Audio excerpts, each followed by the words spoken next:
Good morning.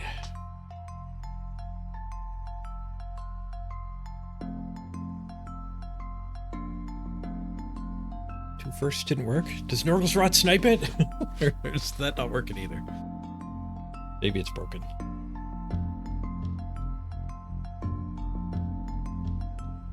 It's running. I see balloons.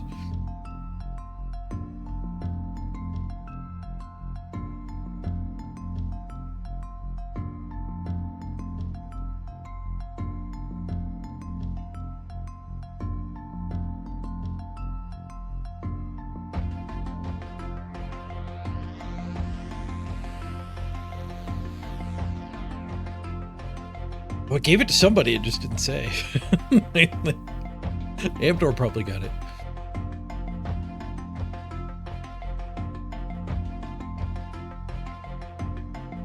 Who got it? Who knows? I'm distracted by this. I have stuff to do when I go live. I'll leave you guys to the chat bot.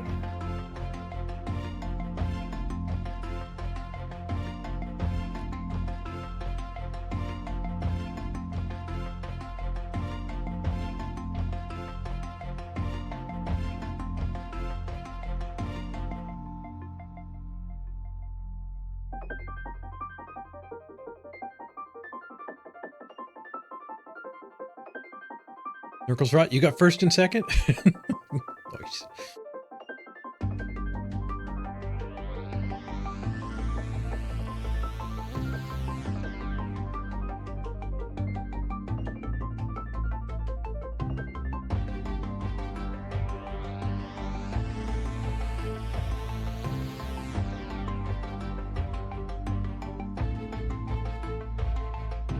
Hey, Fistung.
Okay.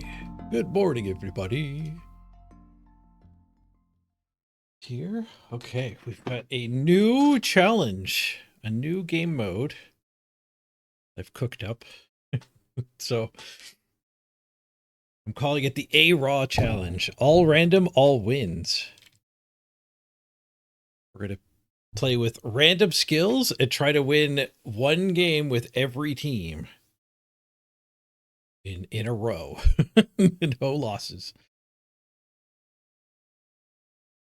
We're going to try to win streak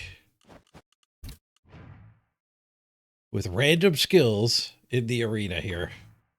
Just one win, not winning a whole arena run. And try to get all 24 teams crossed off the list. It's going to be a long-term goal. The A-Raw challenge is not short. If we lose a game, we have to reset and go again. With Claude's help, I've made a website. Ignore this first skill roll. When you first load the page, it has some up, so we're going to hit reroll. This is definitely a work in progress, but I do plan to have it online so other people can play as well. Hopefully I get that done tonight after the stream. So you'll be able to play along before Oro's stream if I work the kinks out. There are some kinks. I've noticed that, like, right now it's just, it completely gives you random skills, which gives you way too many mutations. So I have to figure something out with not, like, hard locking to mutations. Or just, like, you have to jam reroll too much. And then I think reroll shouldn't be done. Rerolls are illegal, but the button has to be here in case you get an invalid pick.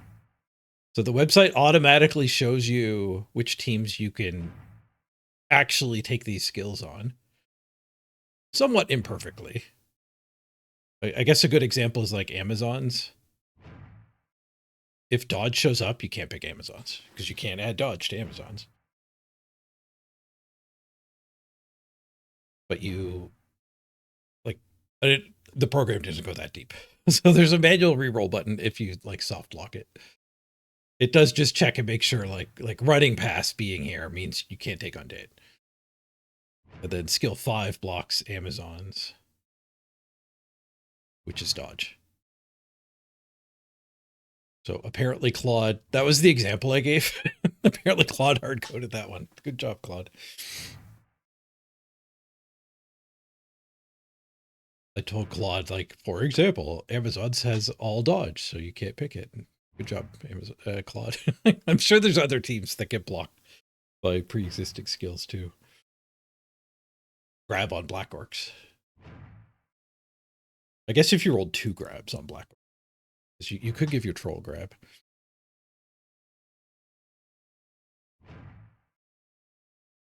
Okay, let's do our official roll here. Get our first game going. Here we go. What's in the box? There's only one valid team. I guess we're playing Chaos Renegades. We can't re-roll it if there's a valid pick. Why is it Renegades only?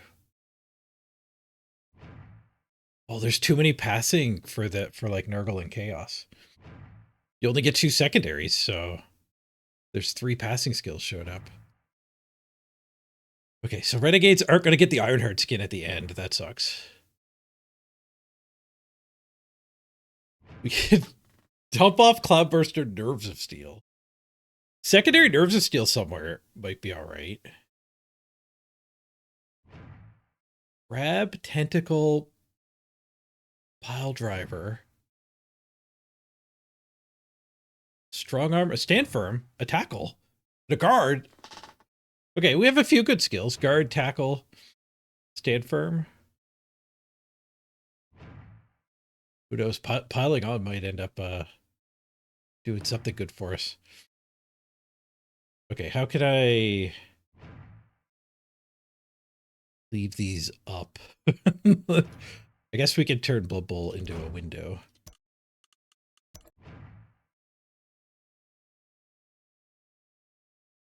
Slightly shrunken window.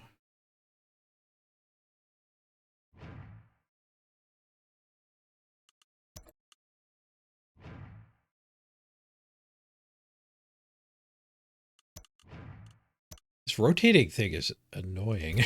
Let's make a renegade team.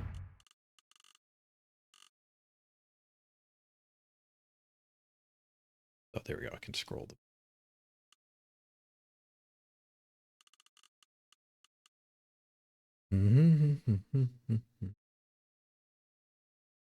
Hey, Falcon. This is going to be a tough challenge. All random skills doesn't give you a lot of power. But I think it's doable if you're good at the game.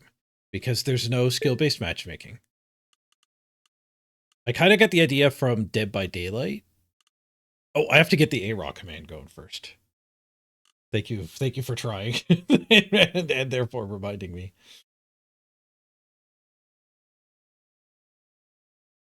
Chatbot check command. I was a little bit late going live, so I did that quick. Add a new command. Araw.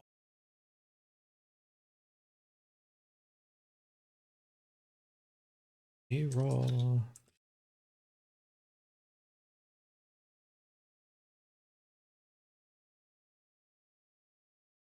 Roll. Random. Roll a random set of skills. Pick a team. Use them on.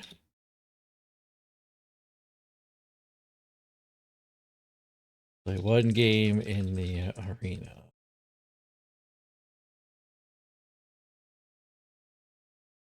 Goal?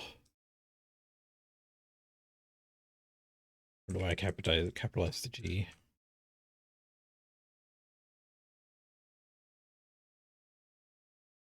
All 24 teams in a row.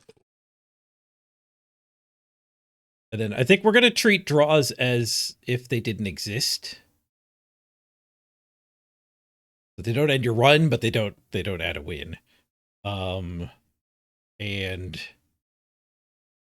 there's a decision to make on the skills. Do you just play again with that team? Or do you go back to the drawing board? I think you get to re-rolling the skills, I think, is good. It makes it a little easier because you could, if you get a bad roll, you could just fight for the draw and go again. But if you end up with a draw and a good roll, you also lose them, so I think that makes sense. Draw equals skill.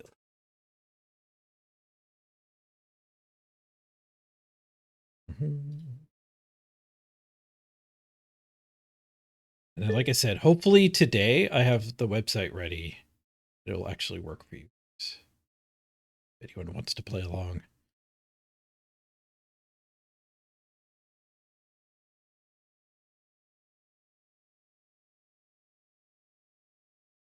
Hey, Top Tech. Yeah, mute. What are we doing? The Araw challenge.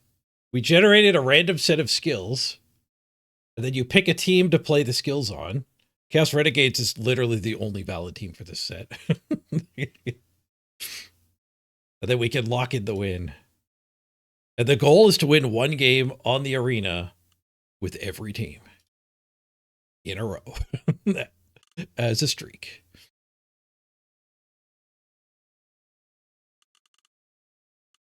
Okay, there we get the Araw command up. Should work now.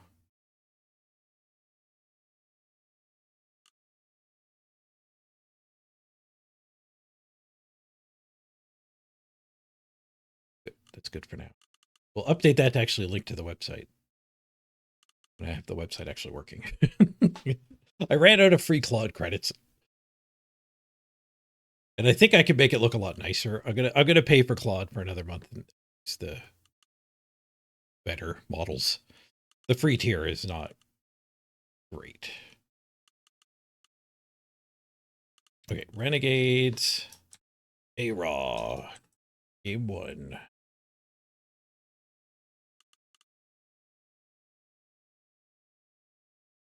So say you could make a team do the same. You can, but you don't get the tool yet. You'll get the tool eventually.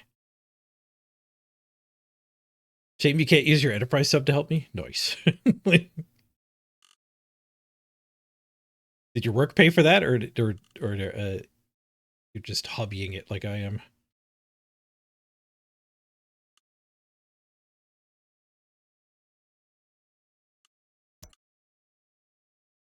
Oh, we actually get to pick.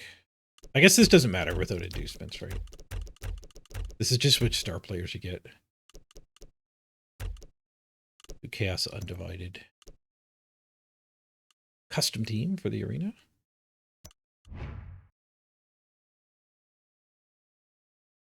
Okay, so do these skills affect our options here for the build?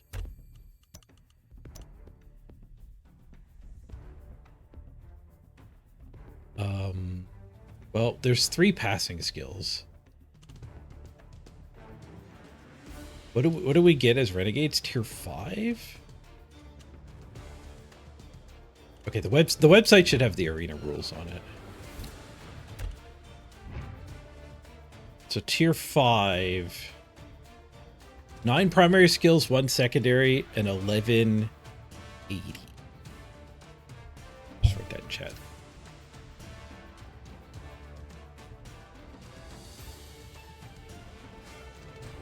And we're allowed to stack 2. We're allowed to stack 2 on 1 player.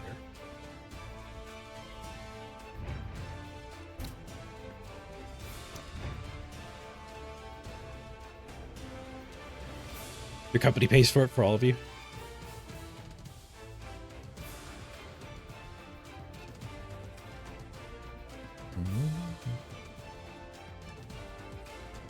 You spent $200 in one day doing your normal job, so they give you a sub? But that's going away? Yeah. Yeah, I don't think I could get the sub when I started doing it like a couple months ago. But you must have been grandfathered in for a while. Because unlimited for $200 is kind of insane. AI is just so expensive to run. You kind of need the users to be aware of like when you need to start a new conversation and use a lower model and stuff.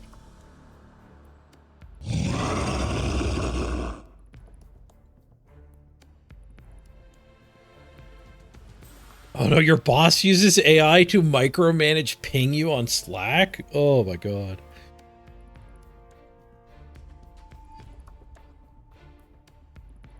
Blodge on the alpha it is? No, we can't. We can only pick these skills. The skills you see up at the top are the ones we rolled. So we're going to need both throwers. Wait. Do we get the 10th skill? Yeah, we get the 10th skill.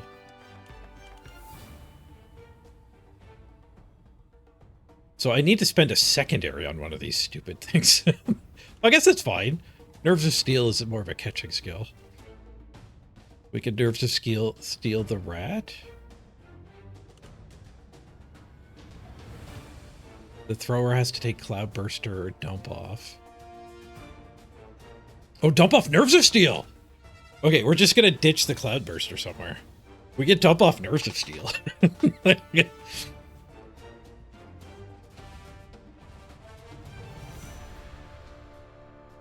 You missed the start of the stream? Yeah, we're doing a weird challenge here, the Araw challenge. We generated a random set of skills and then picked a team to match them. We're trying to win one game with every team. Mutations don't hurt us too much.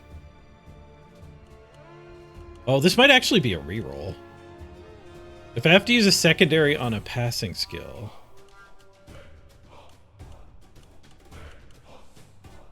I do. Can I use all 5 of these strength skills?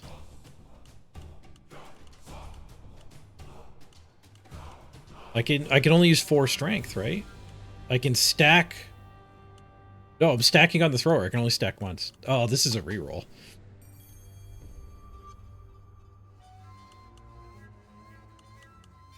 And then all the other mutation teams are invalidated by the triple pass as well. Like, you get 2 secondaries on Chaos and Nurgle, but you won't get 3.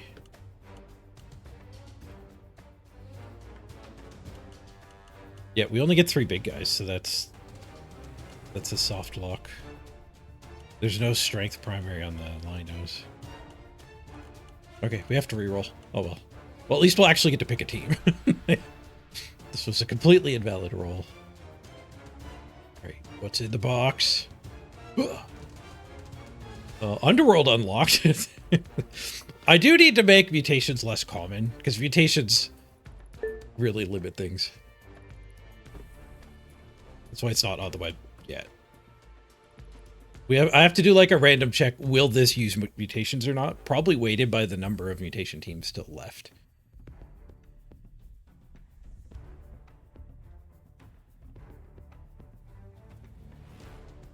And then maybe passing should be limited to only like 4 passing skills or something. Because there are some teams that can take 4. There's some teams that can take 4 primaries. But I guess only if they also have stacking. So like you can have 2 wood elf throwers, but you can't stack it. Both of them. But anyway, let's play this. I'll worry about the edge cases I have to take care of after the stream.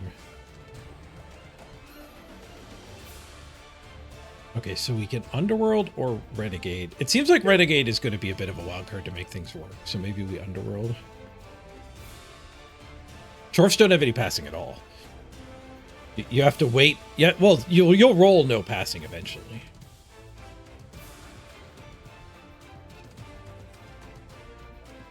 But I don't want this to be a re-rolling simulator.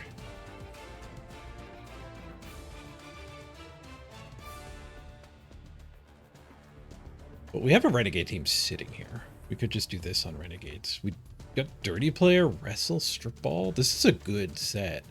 Renegades is a bad team. We got Dodge, Diving Tackle. Guard. This is a really good set. Pass. I guess Pass could be my secondary. Wait, I don't think the Renegade thrower has Pass.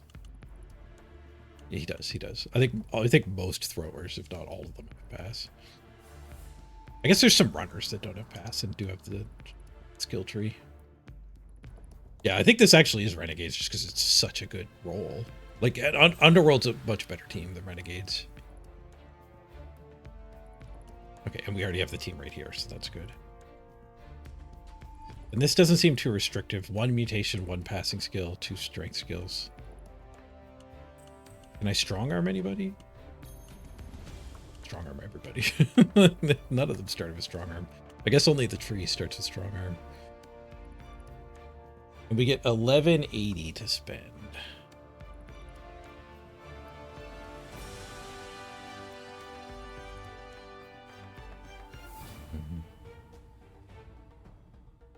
It does have the arena rules coded into it. Like when you mouse over a team, it shows you, it highlights how many skills this team will get. So if you take Shambling Undead, you don't get the Diving Tackle, Strong Arm, Diving Catch, Sprint. And it also doesn't check those for validity.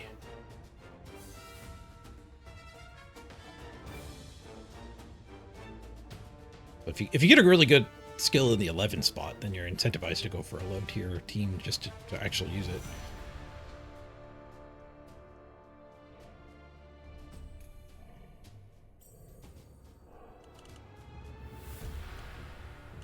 Okay, so I assume we're going to be able to get 3 big guys.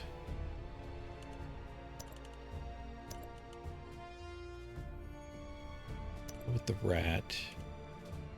Definitely want the Dark Elf.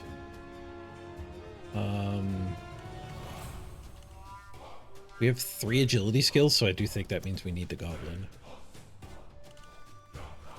And we need the Thrower? We don't technically need the Thrower, and we're going to get passed on somebody else. The Elf passes on a 3+. We could... No, the elf needs to take agility skills. Oh, we're not locked on agility here, are we? No, the elf can be our stack. So the elf could do dodge, diving catch, and the goblin could do diving tackle. We're fine. We're fine there.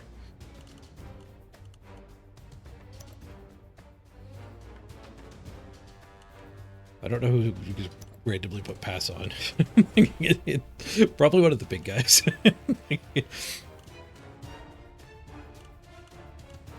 Oh, they're not allowed to. They don't have secondary access. I guess because pass with through a teammate would actually be good. Okay, how many players is that? Say.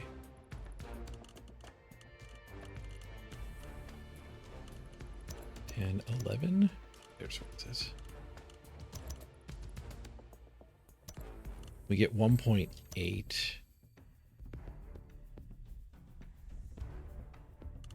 So we have 80k more. Guess we just take a lino.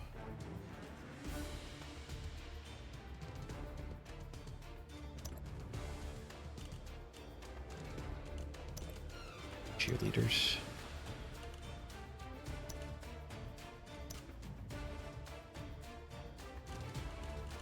Okay, now we assign our skills.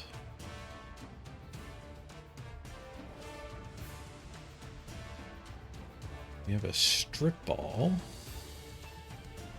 Let's do the restricted ones first. The 3 agility skills. We don't need to assign the sprint, luckily. So this has to be our stack. And this has to be dodge. The goblin already has dodge. We want diving tackle or diving catch here. The elf is better at both of them than the goblin. Diving tackle goblin just gets punched very easily. Diving catch is +1 on an accurate pass, so that seems like super irrelevant. I'll just let the goblin have it. It's a little more than that. It's also, you can catch the ball if it lands in his tackle zones as a result of a pass, a throw, or a kickoff. So thrown from the crowd. It would be sweet if the goblin ended up doing something with that.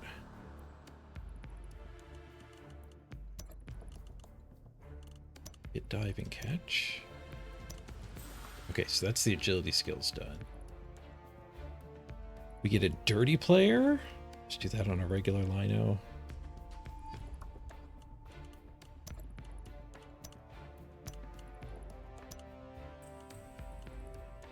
We get 2 secondaries, I think. Yeah.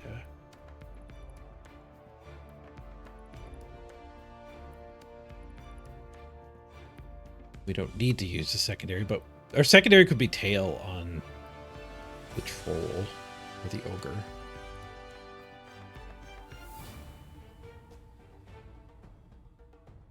Let's go strong arm troll. No, strong arm ogre. Make our 1 turn better. +1 to throw teammate.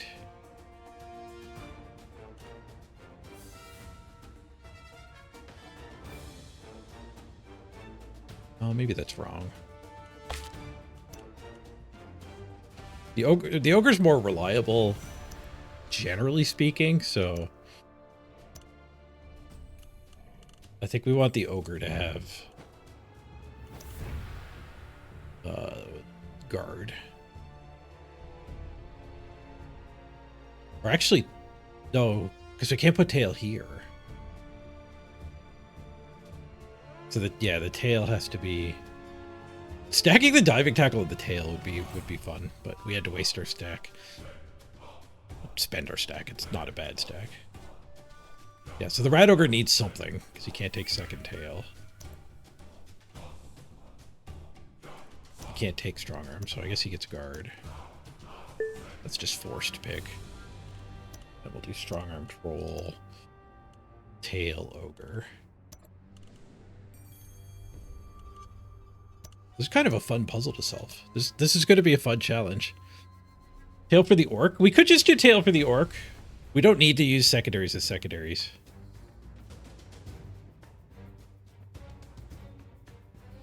Oh, hold on. We could actually do dodge on a big guy.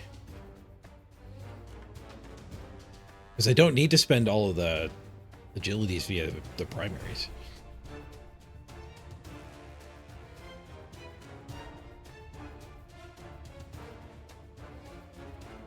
We could actually stack with tail.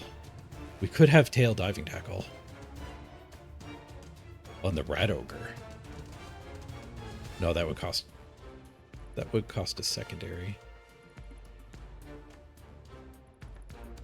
That's fine. Ooh, are we cooking here?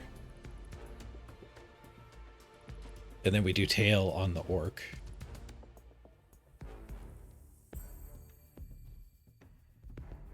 Ooh, okay, let's see where the other skills end up here. Strip ball. Doesn't particularly matter. I guess the Skaven, that's good on a faster player. So is Wrestle.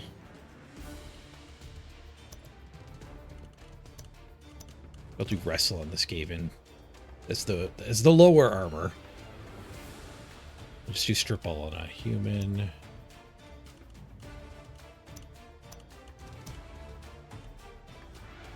Oh, Passing Skill has to be my secondary, right? I only get one secondary.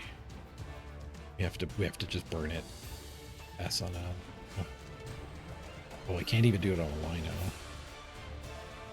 Who has access? It's only the elf and the goblin. Uh-oh. Are we actually soft locked? I can't take pass on the thrower. Oh, we're gonna have to do... We don't get to reroll. We have to do this with Underworld. Hope they come up with more mutation cosmetics. Yeah.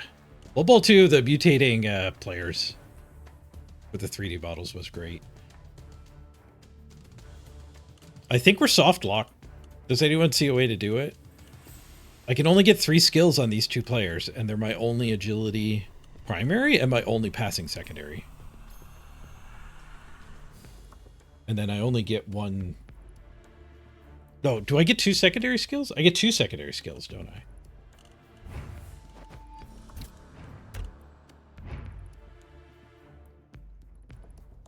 Nine primaries, 1 secondary. 1 stack.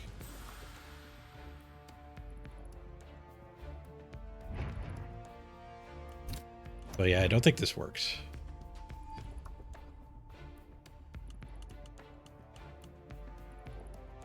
There's 4 skills that have to go on these 2 players.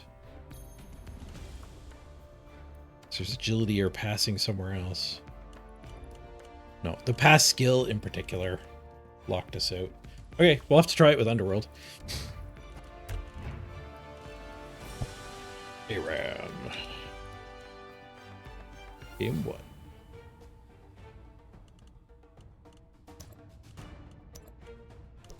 It's a damn good roll, so I hope we can make this work if we don't have to re-roll it. Okay, Underworld are tier 4, so we get a little less. We don't have to use the diving catch. That'll make it building the team easier. We need to get 2 agility skills. We still have to get that stupid pass skill down somewhere. That is our secondary is the pass. Do we have 2 agility? We can put... Oh, we have dodge. Can anyone agility that doesn't already have dodge? No. Locked again. Damn. Okay. We have to reroll. I'm gonna have to put some work into... I thought it would be rare to soft lock like this. I might have to teach it. Like, what I did was I taught it the teams. I made a spreadsheet of the teams and how many of each skill tree they could pick. And I didn't think the pre-existing skills would be that big of a deal. It's going to be a lot more work to teach it every player on every team. But that might be what has to get done if we're going to get these rerolls to actually work. Okay. This time a lot more showed up. That's good. Multi-block, defensive, sprint. Dirty player, brawler, big hand. Wrestle, stand firm, 2-head, and frenzy if we go a lower tier. Nurgle or Chaos Joes get to actually use the Ironheart skin. Isn't the worst.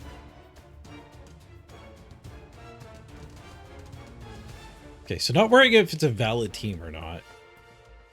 Who would use these skills the best? There's a Frenzy, a Stand Firm, a Wrestle, Dirty Player. The defensive kind of matters, but it's not a huge deal in Arena.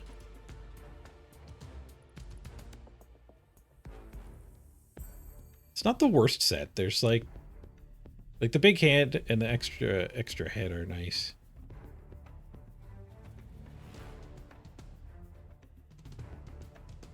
The Frenzy and the Wrestler aren't bad. So probably not Corn. Because then the Frenzy doesn't matter. Frenzy's a negative.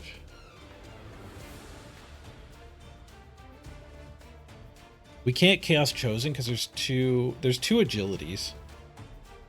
So I don't think we can Nurgle or Chaos Chosen. Wait, they do get 2 secondaries. Tier 6 does get up to 2 secondaries.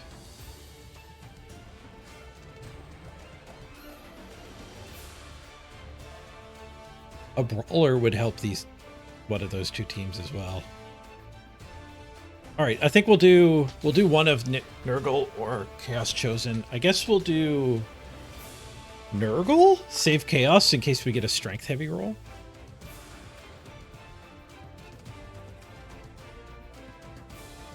Yeah, let's try to make it work with Nurgle. We get to use every skill.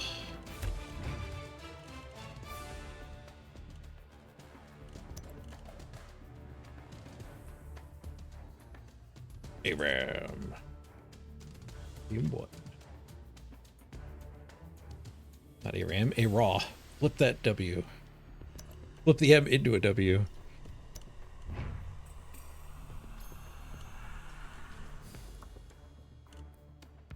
Okay, how much cash do we get?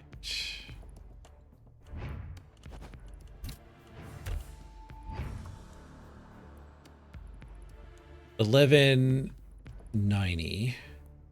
9 and 2 with 2 stacks.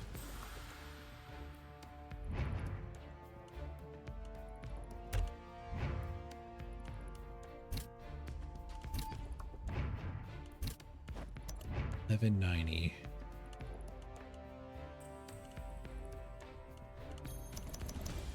I hope it's just everything.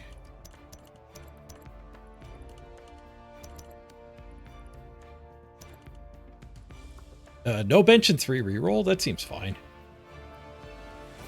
It's a regeneration team.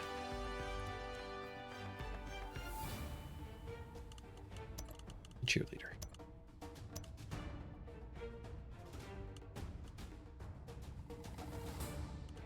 We put a reroll back. We do get 2 for a bench. I think I'd rather have the reroll. We're going to have 1 wrestle. I think we're going to be rolling a lot of 1 and 9s. We have a Brawler too. That does help. Okay, so both those have to be my secondaries. I guess we'll do a Sprint Pestigore. That seems good.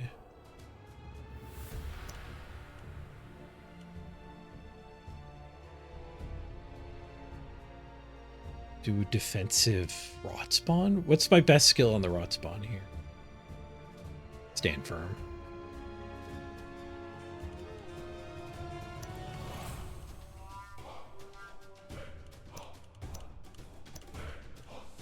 Definitely stand firm.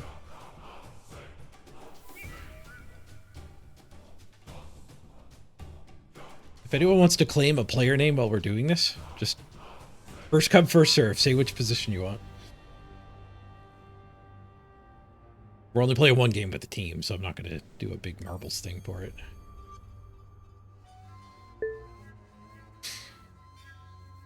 Rot spawn for Top Tech.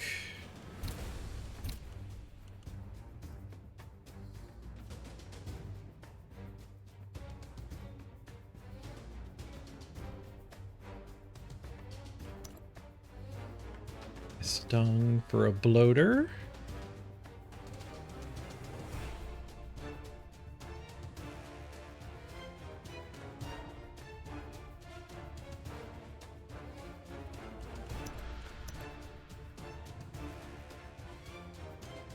Their bloater for Nurgle's Rot.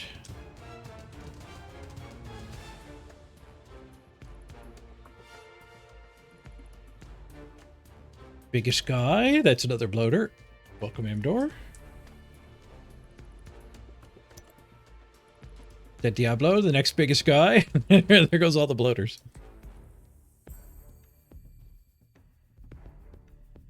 Okay, if anyone else wants to get on the team, we got 2 Rotters and 4 Pestigores still.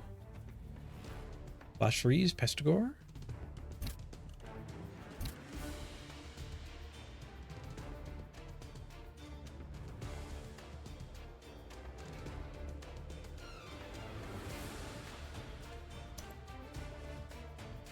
Okay, where were we? We got stand firm, sprint. So multi-block's just a whiff. Amdor have multi-block.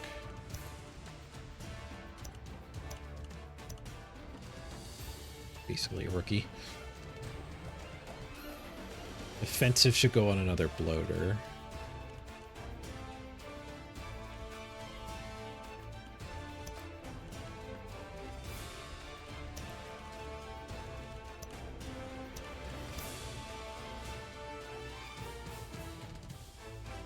Dirty player on a rotter for sure.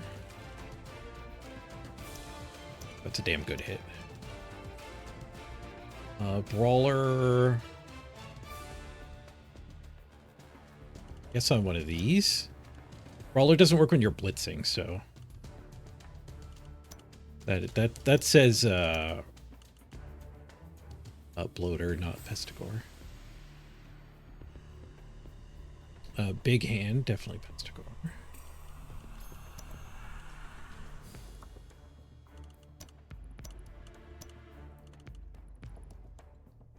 Wrestle, also Pestigore. Possible stack. We could do Wrestle Frenzy, or we could do Wrestle Two-Head. We can stack Ironheart Skin on our best guy. Otherwise. Two-Head Wrestle, I think, and we just do solo Frenzy.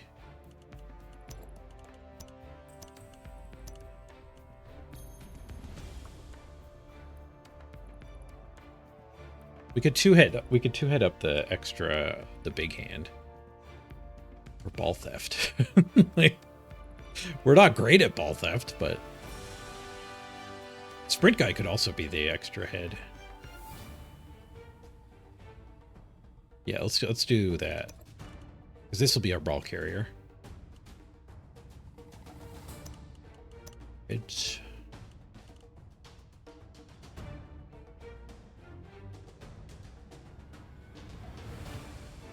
where was I? The stand firm? No, the stand firm we used the wrestle.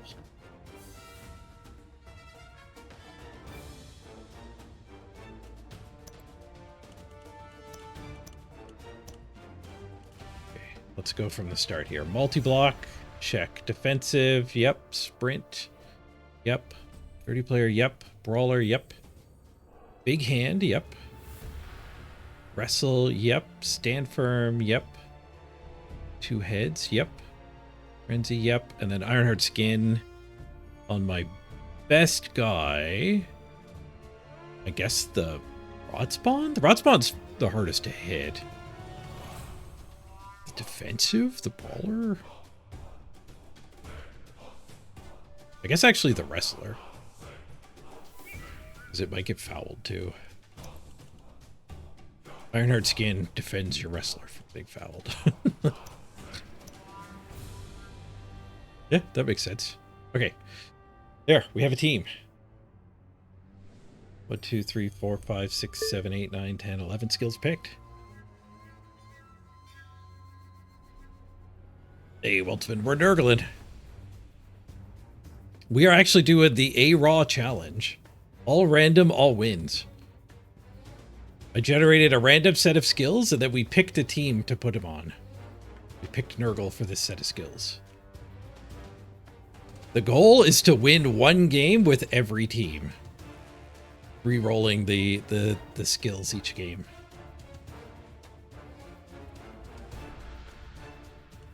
So we're getting Nurgle out of the way early here.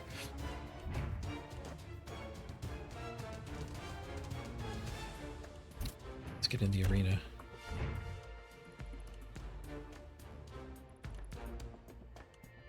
Master team. Not a valid team. What did I derp? I derped something.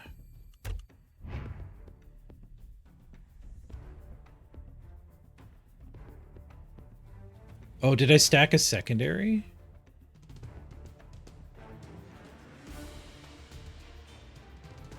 I think I got the 11.9 right. 9 primary, 2 secondary, 2 stacks.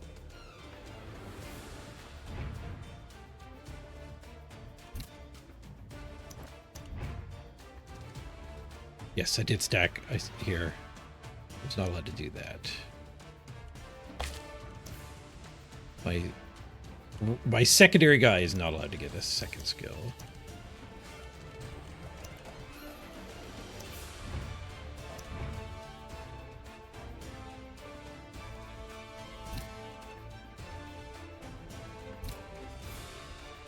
So agility, sprint.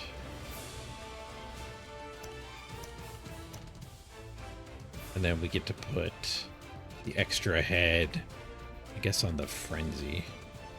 No, I guess on the big hand.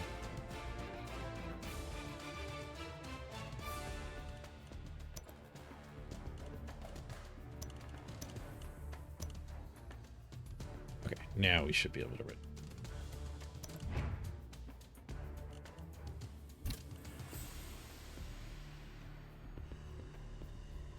How do you get on the team?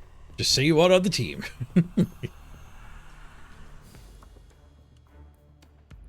get back to full screen mode here.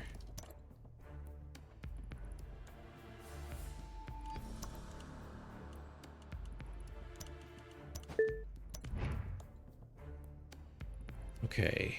You could be Ironheart Skin Wrestle. Welcome, Waltzman. We're only playing one game with the team. That's why I just said claim the player if you want it.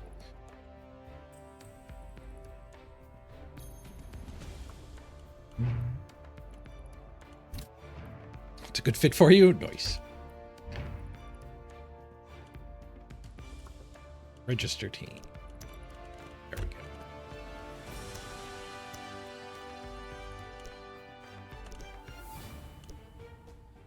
All right, let's queue up. I'm gonna run the ad break here. This will get us an hour of nobody having to watch an ad. I'm gonna go get a snack. Back here. Yeah. In 3 minutes, hopefully, we've got the game started. Free There are 2 live games. BRB. There are people playing Arena.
Run to the bathroom. We'll...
Okay, I'm back.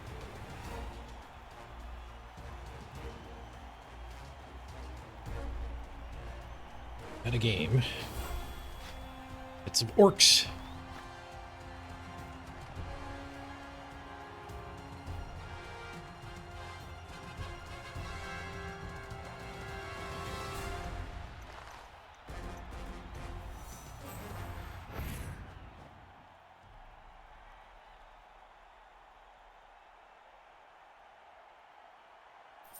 To be orked or not to be? That is the question.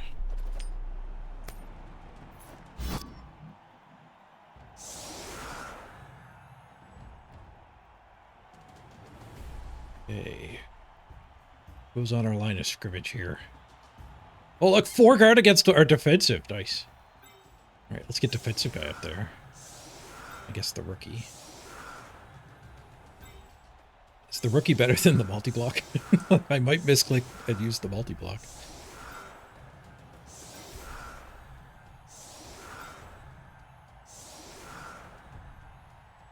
A mighty blow tackle.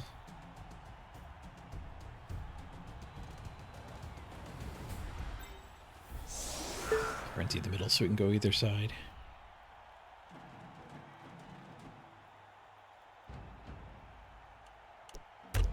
There's a chance defensive shouldn't be there because they're going to hit us easily anyway. We need like stand firm to proc or something for the defensive to matter. Actually, I probably need it to be here and here. So now it's easy to just bring an assist in. It's needed.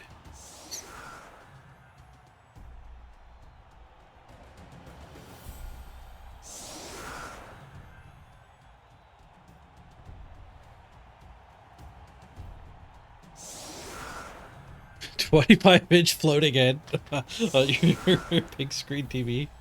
Nice. You actually stood up and measured it. I think that's lore accurate. Including the beard. You gotta include the beard.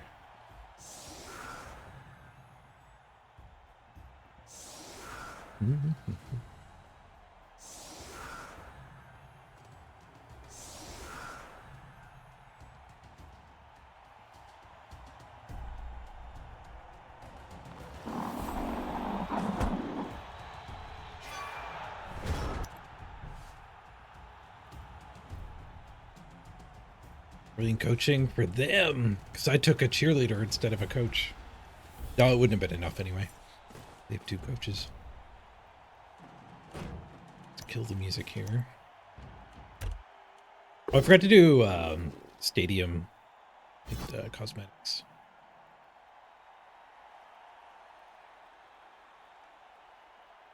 We want to stand up next to this many of them. I think we do.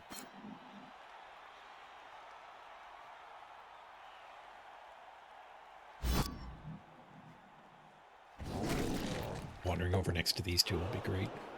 Well, that one's getting punched. That was. We're getting blitzed here. Yeah, defensive didn't need it. It would have gotten blitzed anyway.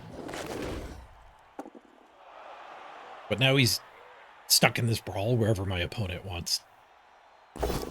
Whatever my opponent wants to base the down player with. Oh, another use for the blitz, so he got a little burned. Basing. Didn't follow up, so he's not playing the blitz here. I probably still would blitz here and leave that basing. Oh, multi-block? 4 assists to get both hits? Come on, multi-block! give me all these 1-9s. Oh, it's a projector. Nice.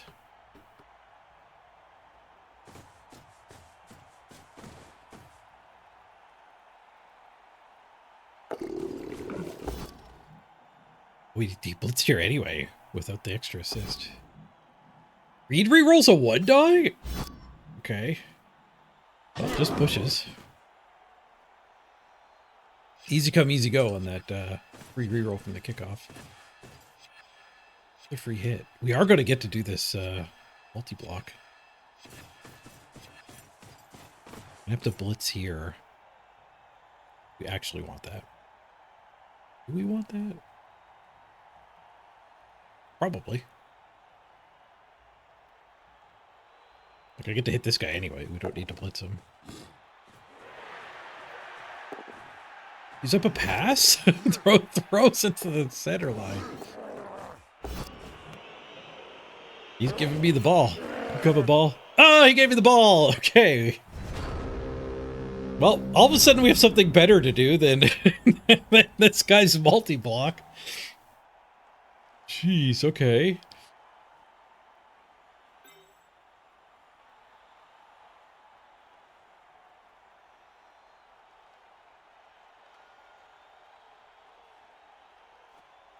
Well, well, well.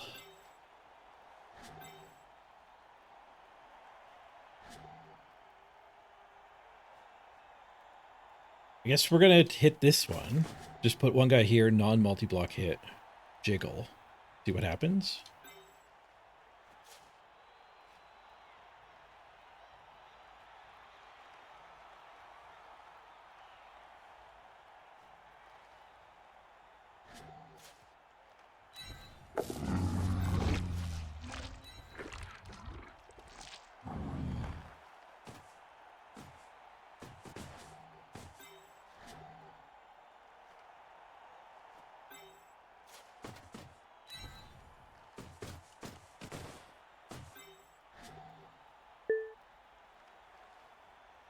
Who's the worst of these? This Rodder, but I don't really want to move him. I guess the Frenzy.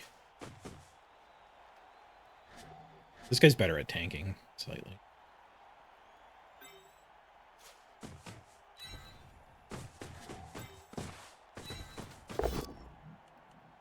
Pow.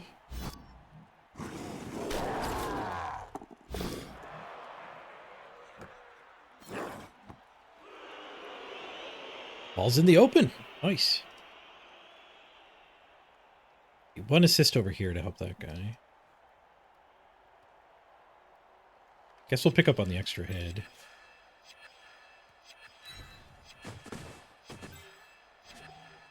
Step on that guy?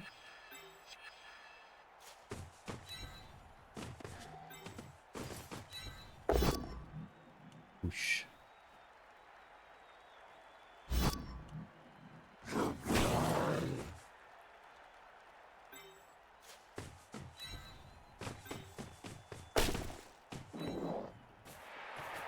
Smashy, smashy.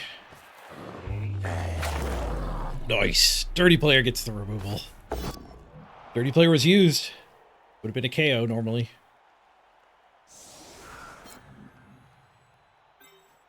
Doesn't use the apothecary. Sweet. Might be too tight.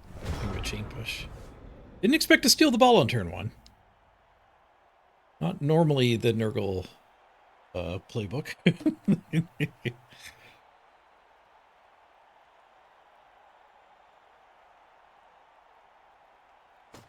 Projectors are called beamers in German. I have not heard a projector called a beamer.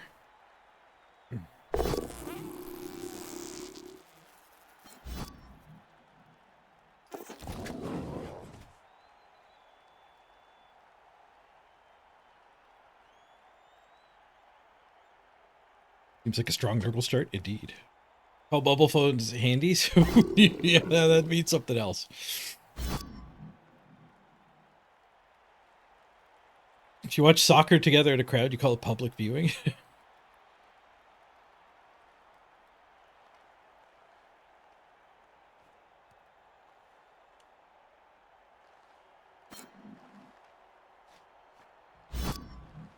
They do get to 2 dice back. No, they followed up. They don't get to 2 dice back.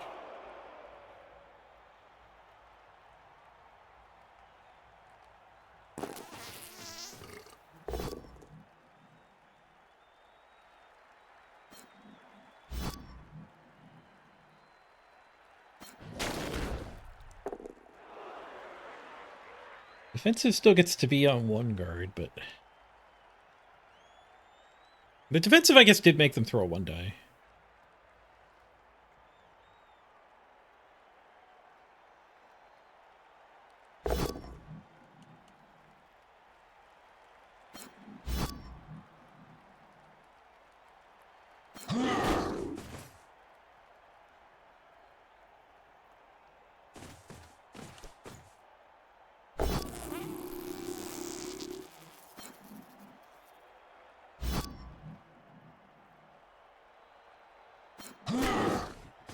Okay, there are some issues here.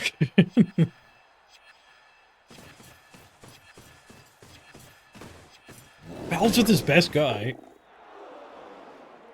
No result. Not stunned, not caught. Red die double pow. Was our brawler. That's unfortunate. That's the one player we do want to get the standing punch with.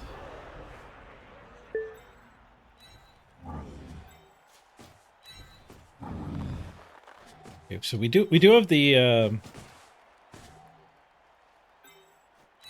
horns. I was gonna say so we could blitz here, and Frenzy's not a trap. I changed a setting while I was looking up how all the teams work yesterday, and it's hitching me here. My mouse cursor is not locked to the window. There we go. Which is important because you move your mouse to the side to scroll. It's kind of breaking my brain a little bit. We are extra head, so we can just dodge out of this mess. I can blitz there, but, like, I don't do anything about these guys, so let's not bother with that.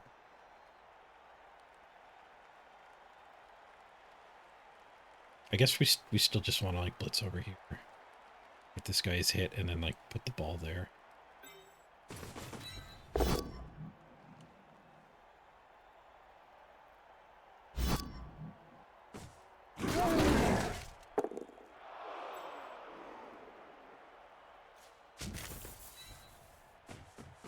Two, three, four, 6. Ball to, like, there.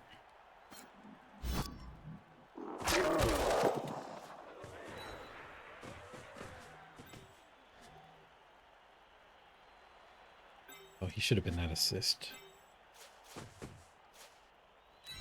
Somebody else can go there.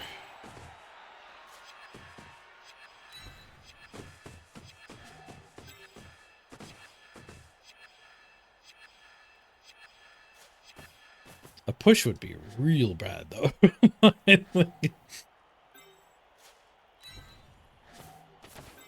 Do this hit first. I think we're still going to do that. Oh, maybe I just eat this, actually. Yeah. That's still kind of bad, because this hit gets him in.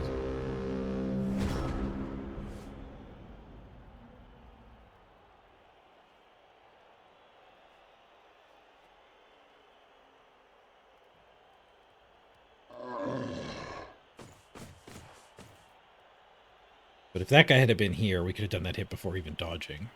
And if that's a push, we could just dodge somewhere different.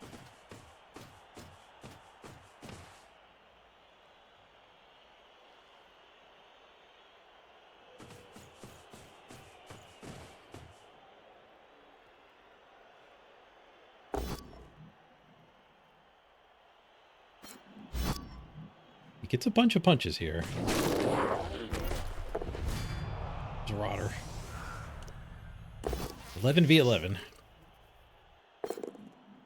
Bart! Dead Diablo! Fends him off.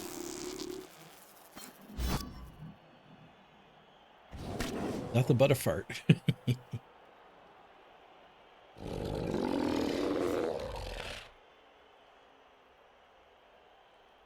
It's for us.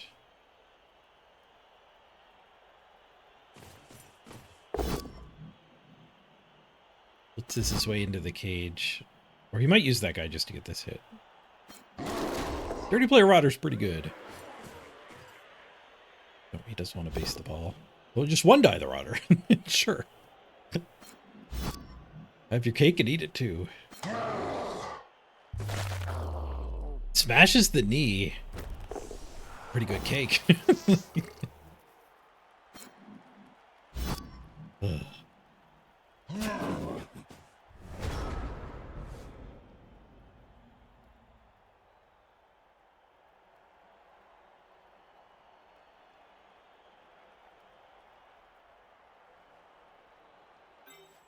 Have that? I do have that. Okay, wrestle hit here.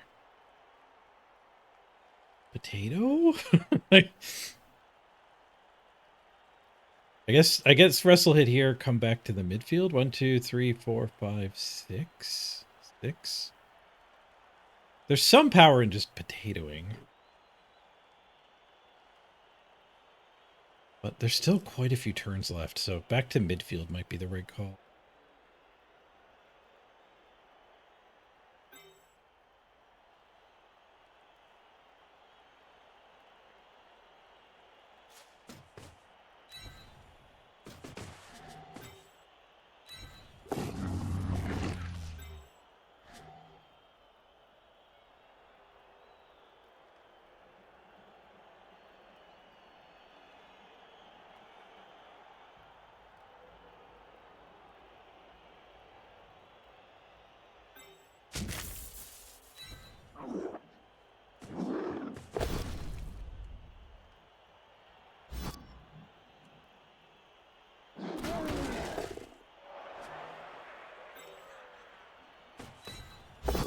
Wait for Willie, which is fine.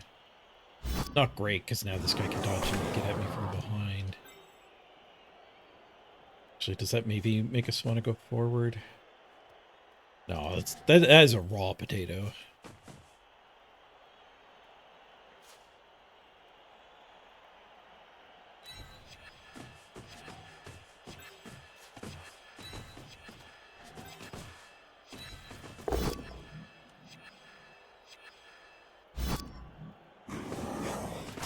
Big armor break there.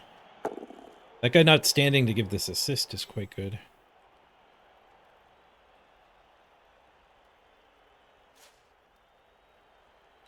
I have to reinforce this because he can get this hit just by taking that.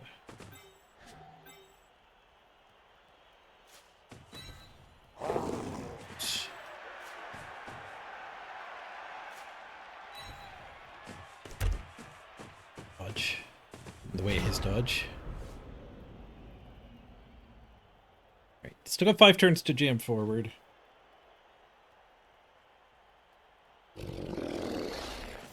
Guard is all based, so he can't put anyone here for this.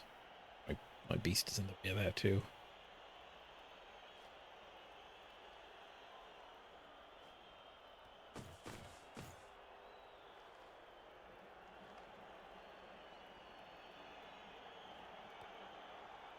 Check out their uniform color.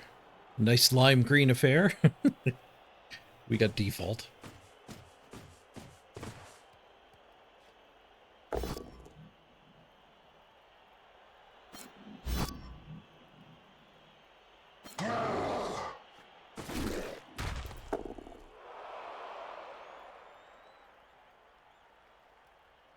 That's fine.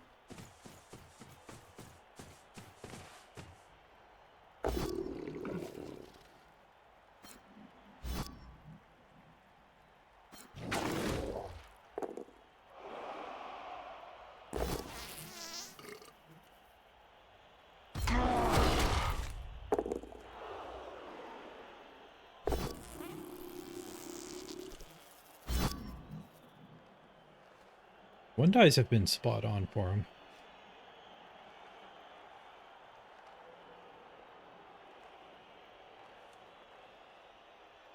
I'll go get onto this guy. Might not be able to activate the beast, but depends where he pushes me. Ooh, I can easily activate the beast. This is the one die that we really want to fail. Get over that way. Yeah, push. Which is good.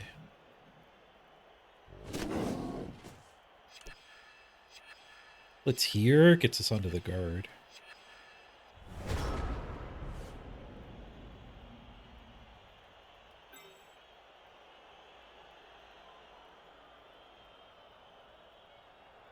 To go for it to get up to there. No, I can get through to there after both of these guys get hit.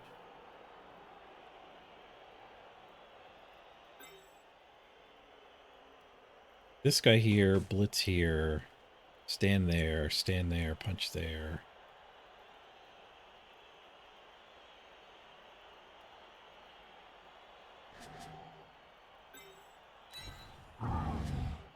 We could also just set up behind him.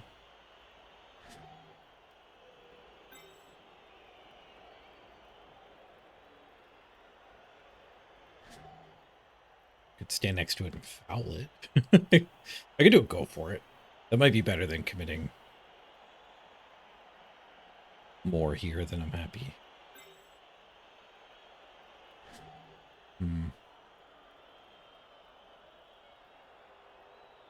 No, you know what? I think we do it this way. And we just move the ball over here.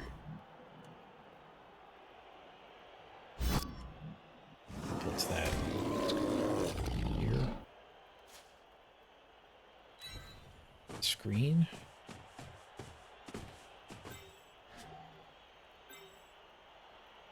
Guy there, guy there, guy there.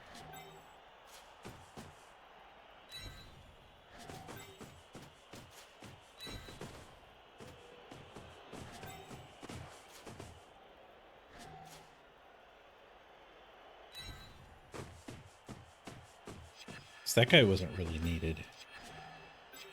It does let me do this hit before moving him, though. Mashy's Mashy. Ooh, armor break on their killer. Knock the cameraman over. But tying a bunch of those guys up is great for keeping them from like getting back and getting in the way of this.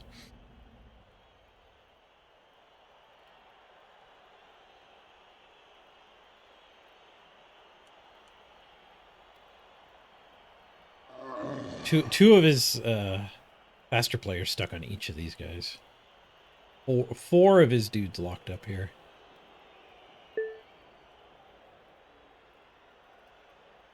It's a nice puzzle.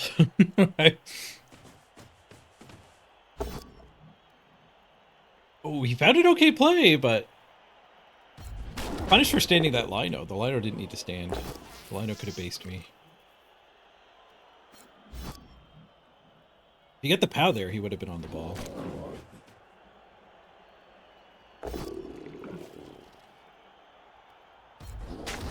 Okay, he can still get this one. Pre-based, but potentially a frenzy trap.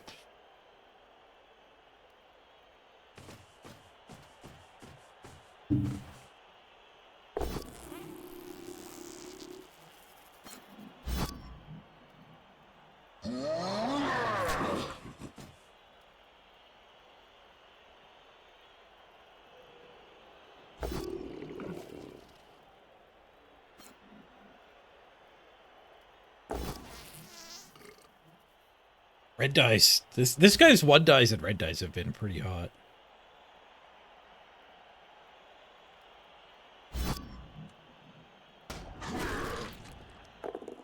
Tanked it, but not going to get we are not going to get an assistant.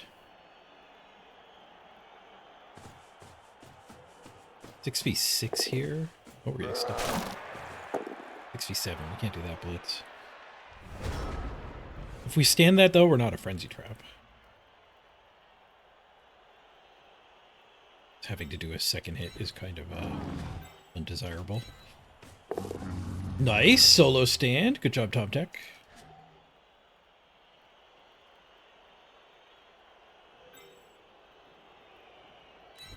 We have to use the blitz here just for strength. I think 3 force unlocked there. You got it. Got the POW. Nice. Jam and go for it here. Who's chasing us down? It's this hit and this guy's loose. It's kind of the only loose guy, though. These are stuck here and here.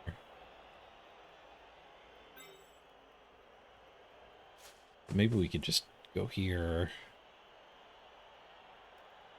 Or Or 5. Go for it. Go. Maybe I do a go for it so that one can't catch up. We could put this guy here. That just makes him roll 1 dice, which he likes to do. Stand it.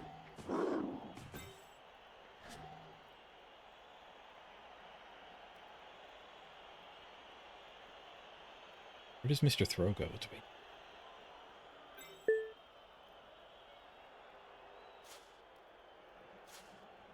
I'm gonna do a go for it so that guy can't base me. Now, what would the second go for it do? It would make him need a go for it. Make both of them need a go for it to blitz me.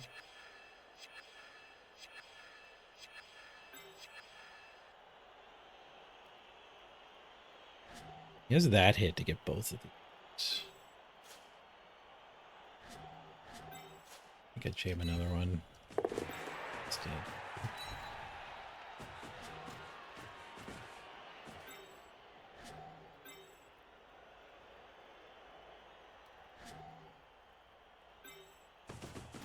Multi-blocking both. The red dice so far have been all POWs. All 2 of them my opponents rolled were POWs.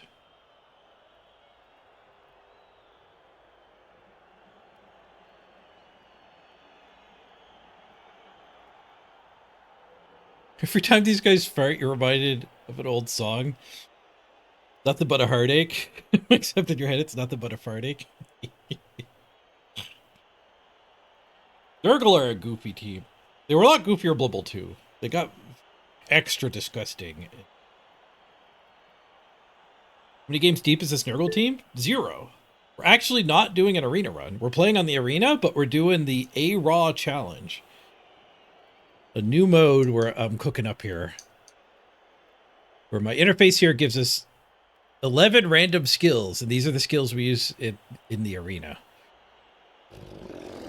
So Nurgle, we get to use all 11, but like if you pick Shambling Undead, it's the first 7.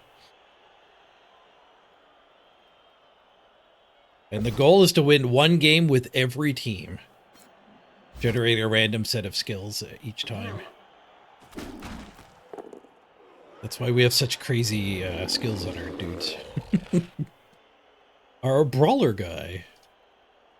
Our extra head, big hands ball carrier.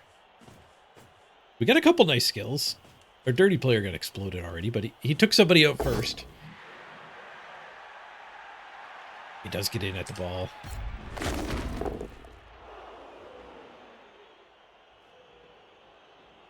We made him roll a single rush. I should have based those guys with that one. I got hung up in like, I saw a good play, but our opponent might not have seen it. And it wasn't too hard to find this. We do have extra hits, so I do get to 2+ to grab the ball. 1 to the dodge is nice here. We could blitz this guy first. Then we might not have to dodge.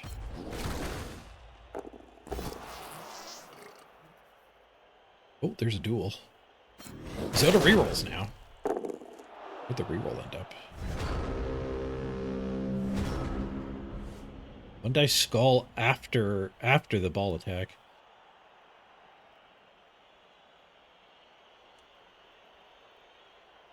Okay, we can get in here. Actually swing with our spawn. The Ironheart skin on the Mighty Blow, I guess.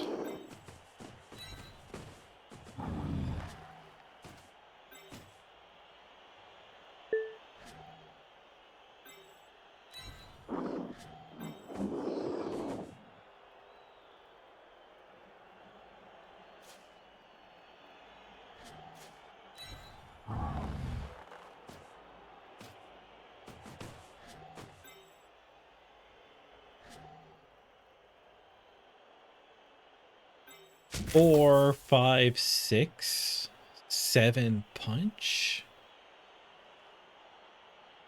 Well, I'm gonna do this. I don't know where we end up. I think we would need to actually stun this guy. I want to even throw that hit.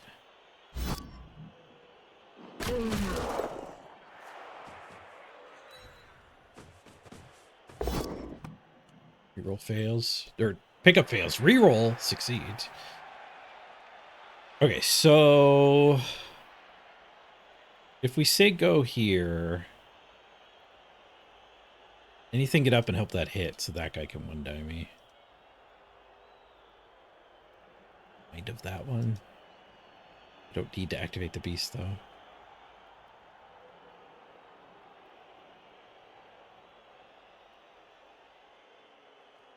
We could jam go for it so that guy can't even reach us.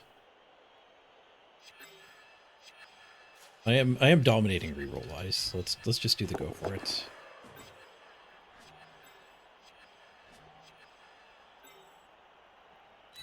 I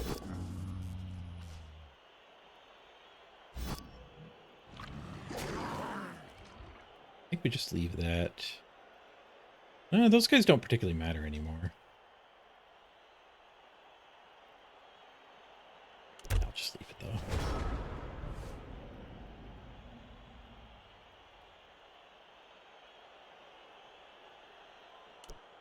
They have a bench to make up for their lost player. We lost all of our rotters. We might get one back, so it could be 10v11. Best case we're looking at. But this is a stolen ball. This is not our drive. Opponent did a turn 1 pass. To the front line.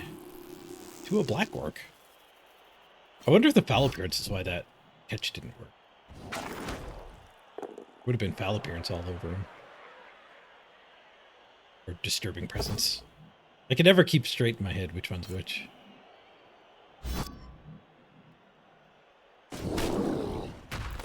It's me into the open, but stuns me.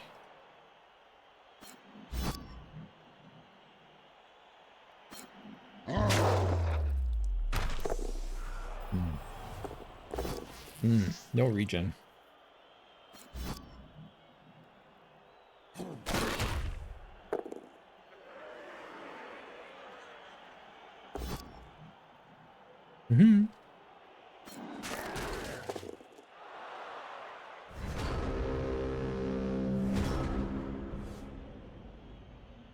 That guy 4+ing after me was a fine play. I didn't want it. If we score now, they get a set of line hits, but we get 2 KO rolls. I think that's worthwhile.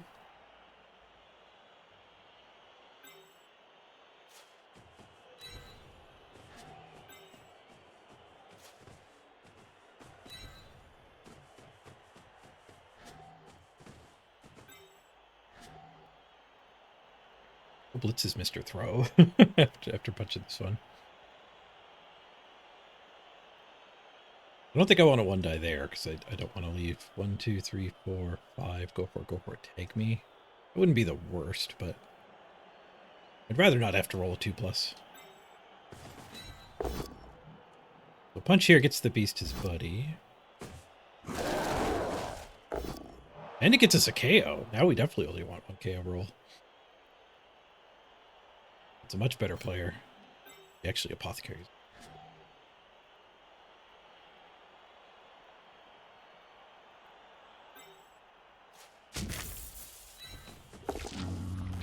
Here comes the beast. The low armor orc. I'm just going to leave the other ones down, so we're not going to follow up.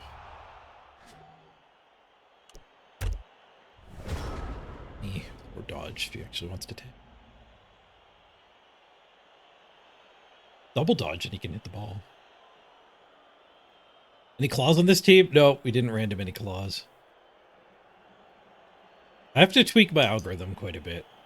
It rolls way too many... Like, it's just fully random right now, which results in way too many mutations. So you'd be stuck playing the 4 or 5 mutation teams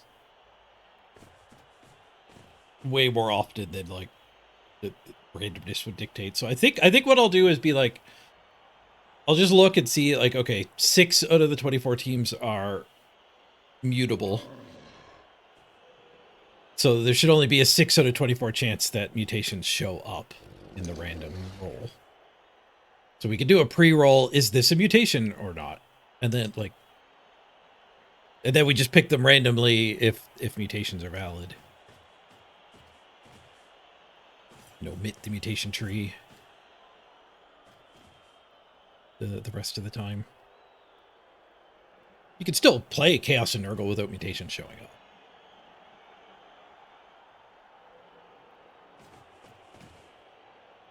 All random, all wins. We're doing an all random streak challenge. So I generate the skills and then we pick the team that we want to play to match them. Trying to check every team off the list. If we lose, we reset and go again. He did the double quarter cut! No, he refused to do any 4+s until this moment. Punished for going too far up. The ball might be out of bounds here. Is their drive is the one saving grace. 0-0's fine, but we really should have had the touchdown. Brutal. Brutal throw. The bloaters can actually pass. They have 6+ pass. We could just surf his lineup. We're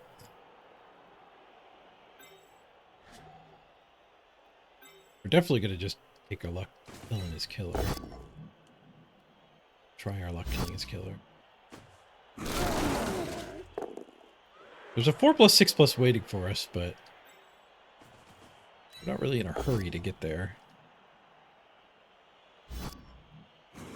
Trying to get these removals seems a little more likely. I could blitz that guy on my way by.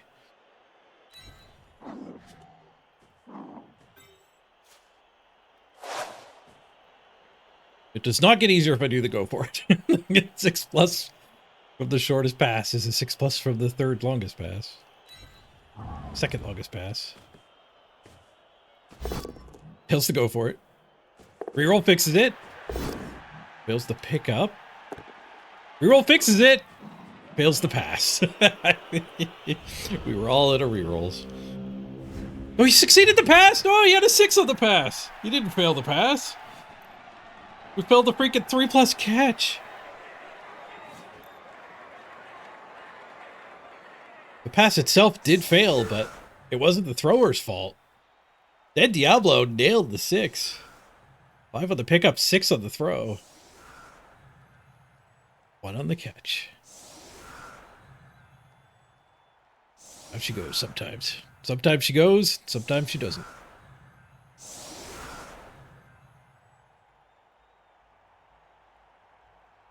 You could put like 80% general in the first 5 slots. Well, I'm fine with it being like picked from 6 teams. Because then there's actually some strategy to be like, okay, this is a valid Dark Elf. So do we want to just take Dark Elves now on this mediocre set of skills? Because Dark Elves are good without adding very much. So I do like the randomness of like, maybe you get a whole lot of agility skills. The problem is if there's one mutation, it blocks more than half the teams from being picked. Where if there's 6 agility skills, it really limits who you can pick, but there are still options. And that's rare to happen. Mutations are a problem, and passing is also a problem. At the start of the stream, we had to abandon a run. We had to reroll because it wasn't possible due to the passing skill density. We hit pass and 2 other ones, so like our thrower couldn't take the pass. And we could spend a secondary to get the pass, but we couldn't. We also had like 3 agility skills, including a dodge, so like we had 2 things that needed the secondary. So I might want a special rule for we're down 3 players. I might want a special rule for passing as well. Like cap passing at 2 skills. Maybe 3 skills. I guess maybe 2. Because not every team can stack either. Most teams with a thrower have 2 throwers. And you can spend a secondary. Only Undead and Amazons are like the most restricted. Oh no, tier 1 and 2 are the same skill set. You just get more money in tier 2. Okay, so tied at his half, but we're down a lot of players. We do have a surf here. Book, book, book.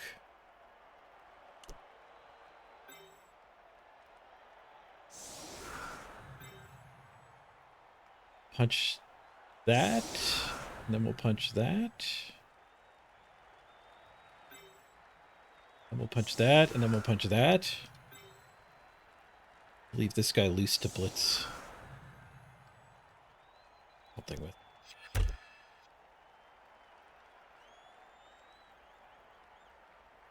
Being connected just so we have this territory. Like, if the kick goes over here, so be it.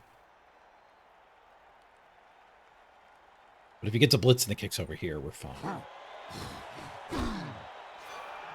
Solid defense. He's not allowed to put anyone over here to fix this. Kind of already as far forward as he can get. It's just what he would want to do. I guess he can put stuff back here, which screw me up.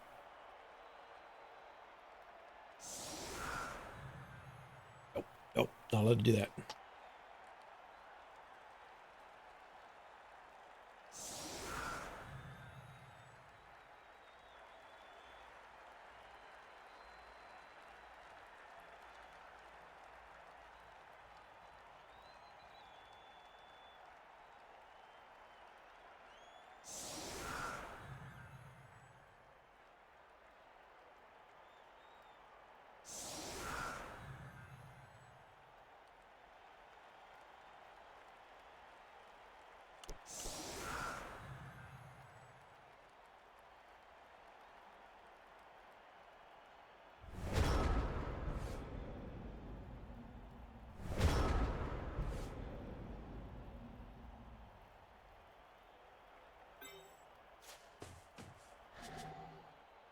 Very deep ball.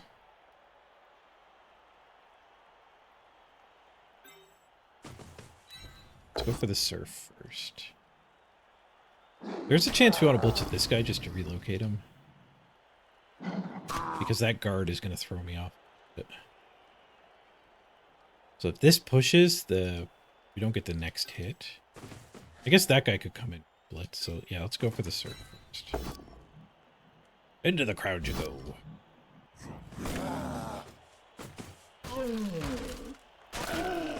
Get him, t-shirt man. Stunned.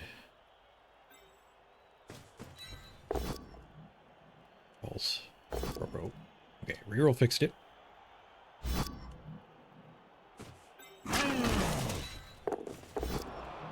Another pow, nice.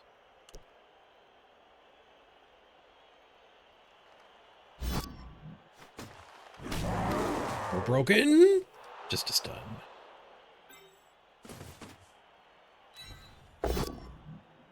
Skulls. Third skull at a push. Okay.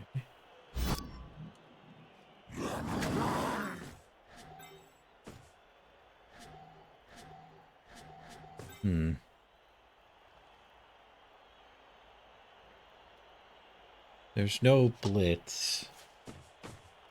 We could stand that there for this hit.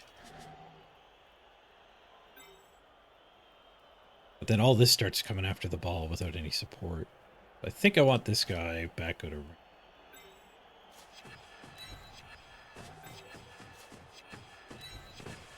One die with the beast.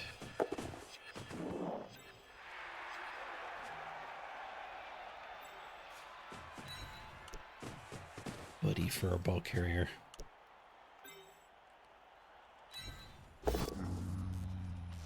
Nice skull.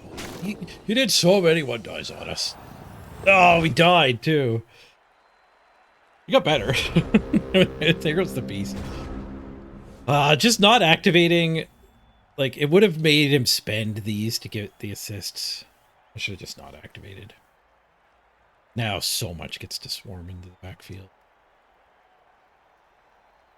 Like if he misplayed and left a bunch here, I'd only run forward. Then I get to blitz that one. It's stay out of range of the stuff that's right here.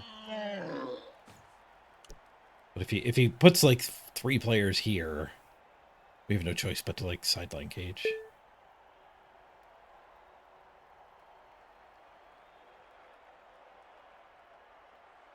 Could have blitzed the blitzer here. We could have left our wrestler here.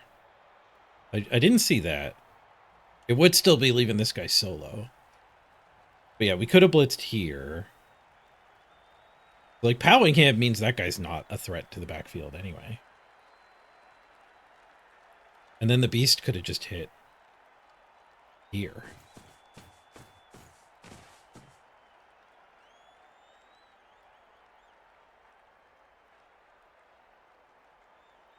In 6v5.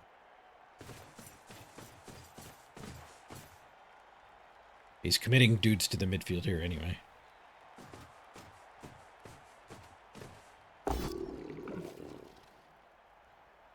We ever pass the ball to him on a 4+? 2+, 4+?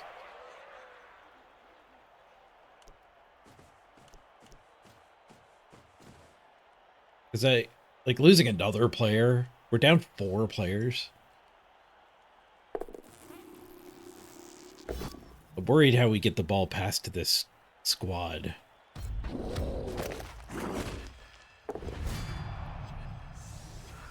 Six v 11. It just got a lot worse. I get that hit and that hit. Ooh, the fart. Double fart. Rerolled it. Failed. That hit push away gets us a receiver.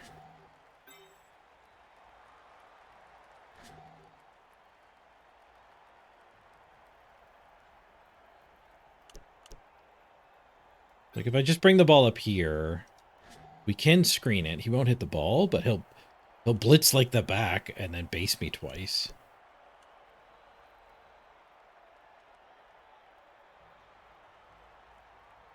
And if he can dominate the sideline,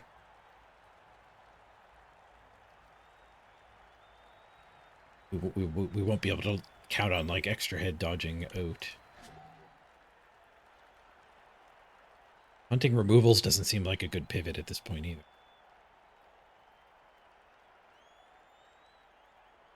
Punch here, push that away. This guy can retry that.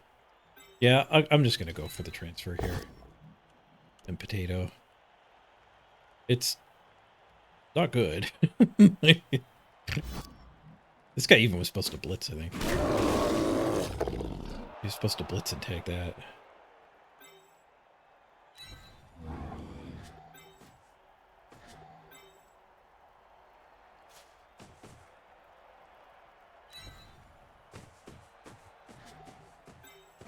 But I don't have a different blitz.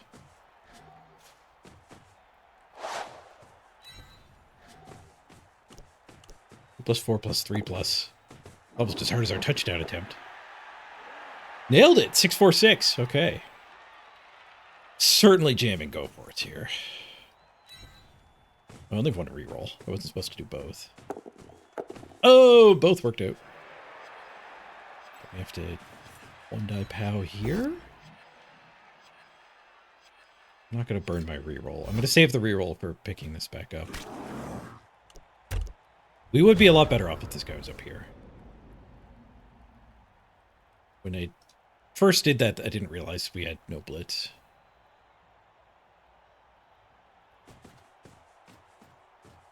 I guess that this guy could have double go for blitzed, but like wanted to mitigate failure a little bit.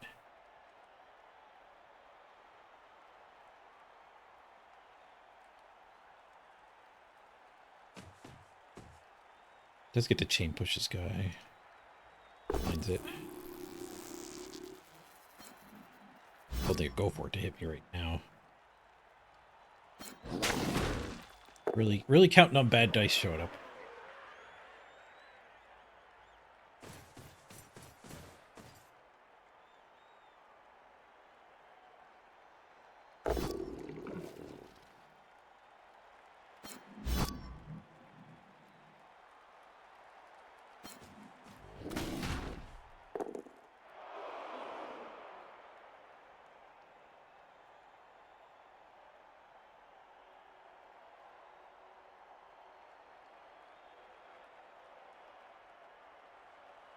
Didn't find the chain push. I guess this one can do the blitz. It's got block. Could be an assist.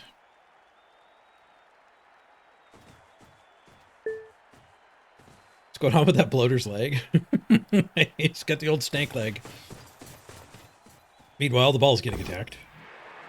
Oh, the block skill delivers. And he breaks armor. GG. No, you can't pick it up. We need some extremely bad luck to occur for him though.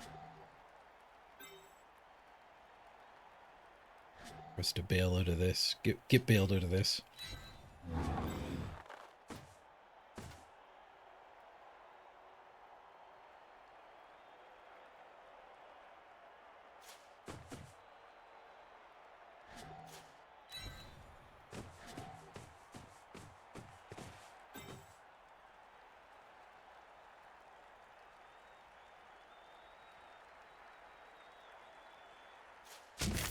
Actually get him loose, which I think is better.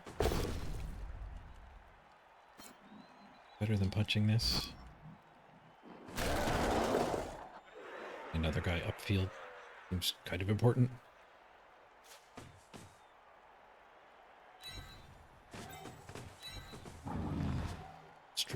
Try to trigger some stink there. I'm gonna go super aggressive to try to trigger some stink here.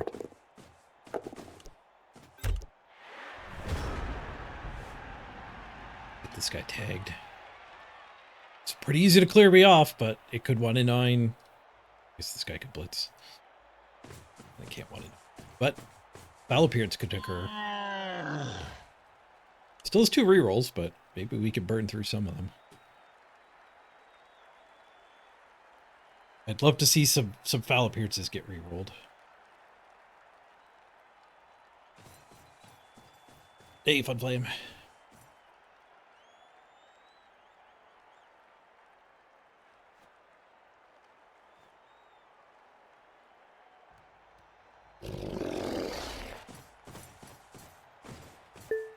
Woody's died? Kind of, yeah. High value high value Blood Bowl with the Wood Elves caught up with us. We started losing a lot more.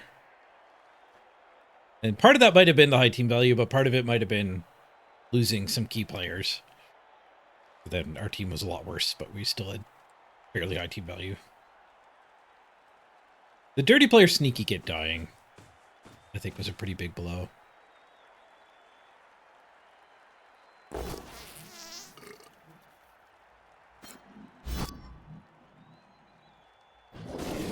But this mode seems fun. I quite enjoyed building the team. It's kind of like bringing like a draft type situation to Blood Bowl. The pre-game decisions are fun.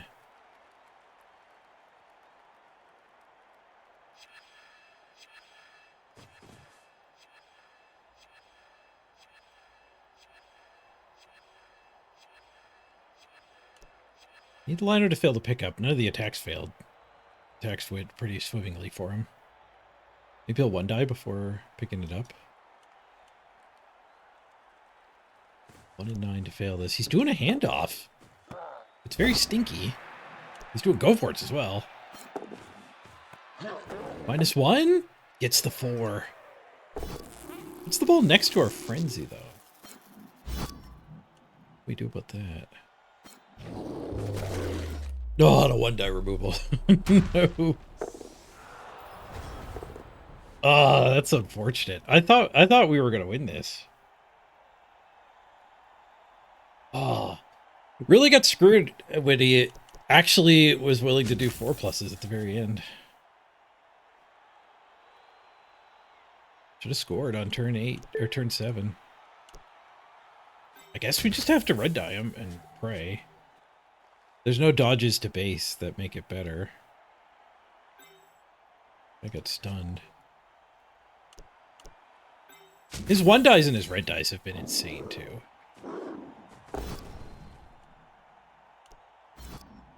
Reroll.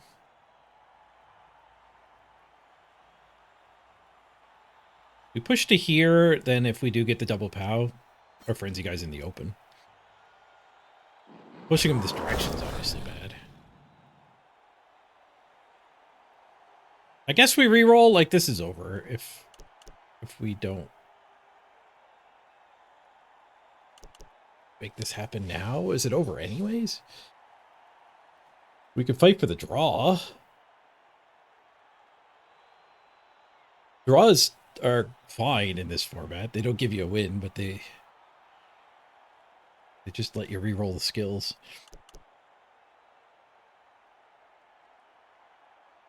The thing is, if I reroll this and get the POW, then what are we hoping for? We're hoping he gets pushes and can't knock us over. Yeah, I guess this is our reroll. Same dice. But now we're just hoping for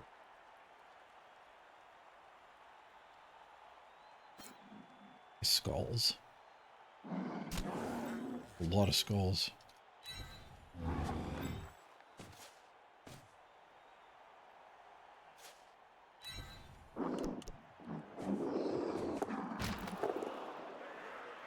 Us now too. Extra head dodge fails. He could surf us. I don't think he will. I think it'd be a mistake too. You gotta spend the blitz on the ball carrier. Aim free.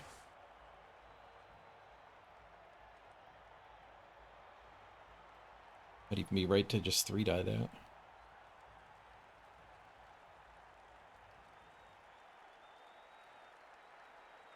Probably not 3-dying it. It's a pretty big commitment. I guess if you can outpace this guy, the 3-die is fine. Oh, you easily get out of his range.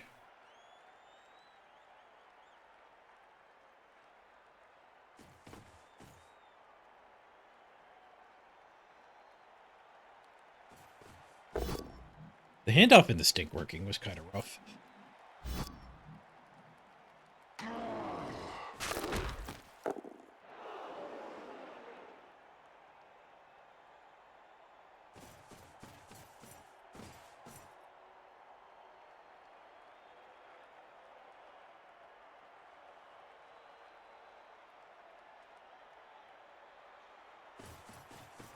It's the ball in the cluster here. That's good for us. Skull's on one of these guys. And get us a miracle. Like a 6+ attack. POWs. Nothing but POWs. Oops, all POWs.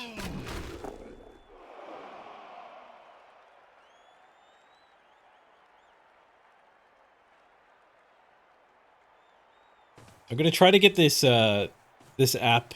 Right now it's just on my computer, but I'm gonna try to get it on my website. Hopefully when I go live tomorrow, it'll be up and ready for anyone else to play along that wants to try the Araw challenge.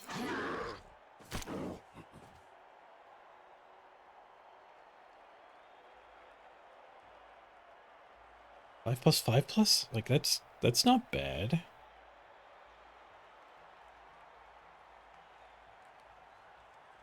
This guy still gets to activate them.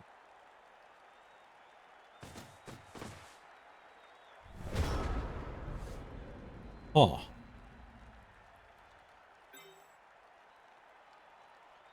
If I stand both of them, get that. 3+2+2+. We could have 2+2+1 die. Ending both of them is a fairly big cost. I guess we could hit from we could just do this and hit from here. And then we have the extra head big hand pickup. Okay, yeah, let's do that. 2+2+1 die might have been better. This also has frenzy. Oh, we got the dodge. We did not get to go for it. It is kind of insane. Like, his dice have been on fire, and my dice have been trash. We did get that good 4+ pass. Like, they haven't been fully trash, I guess. They've been pretty trash.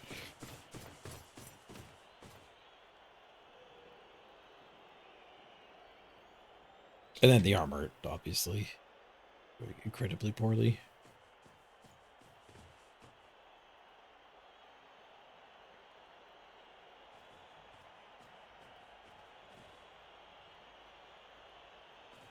I assume that's GG.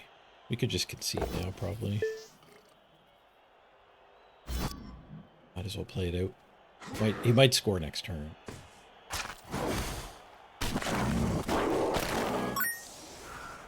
Time for a power play? Eat a hot dog? I forgot to do cosmetics. How about electrocution? I've got default coach.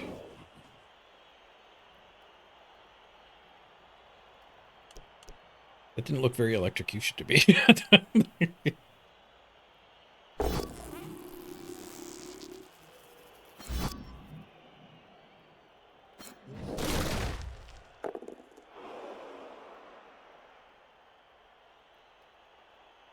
Technically, I could base him.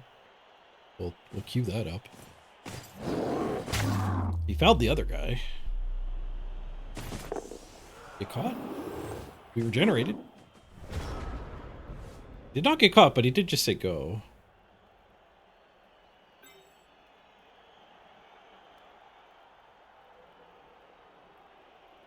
Red dice here would be a 4+4+. That is better than the gauntlet.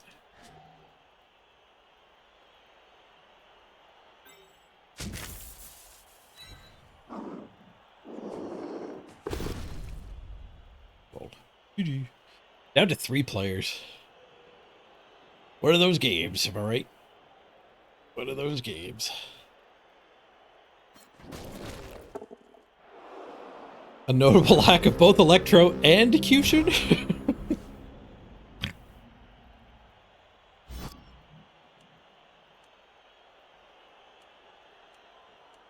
Celebration for him.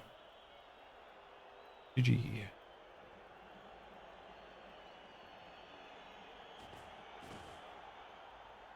Started off so promising with him literally giving us his ball. The turn 1 passing play to the line of scrimmage.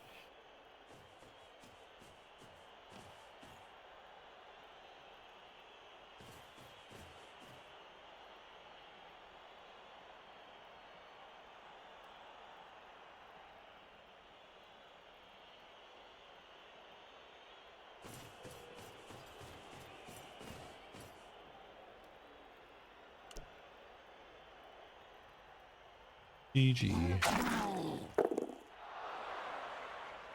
Ironheart skin. Take that. Wouldn't have broken my armor anyway.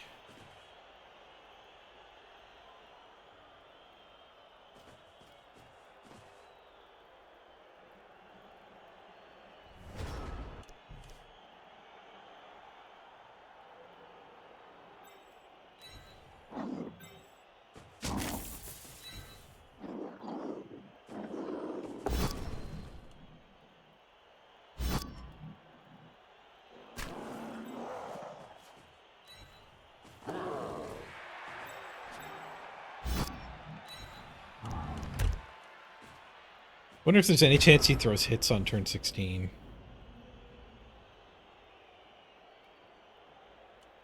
Probably not. It's arena. There's no progression.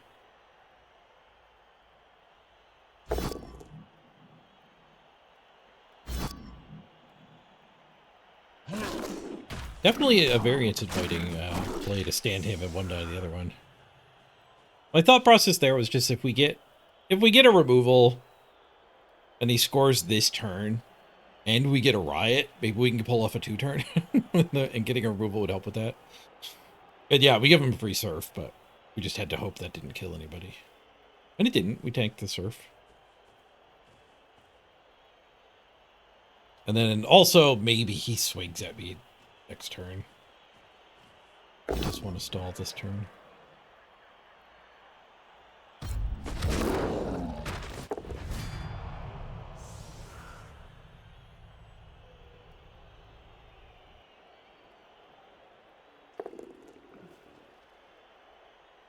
Hey, a foul appearance. Too bad he had 3 guys that got to swing at us. I've got 1 player left.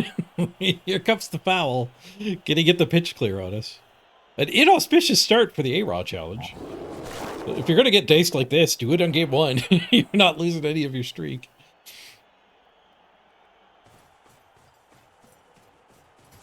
He does score a turn early. Okay, well. Now we just need that riot. We didn't get the removal to make it easier. In fact, he did.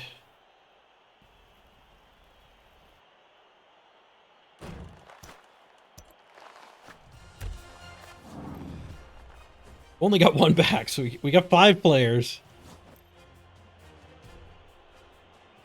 Would have had 8. Okay, so we need the extra turn.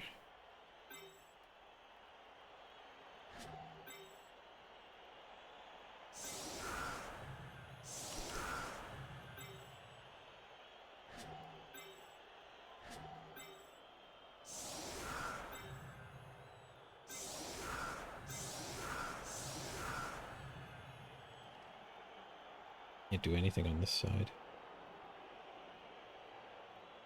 But there's too many on that side.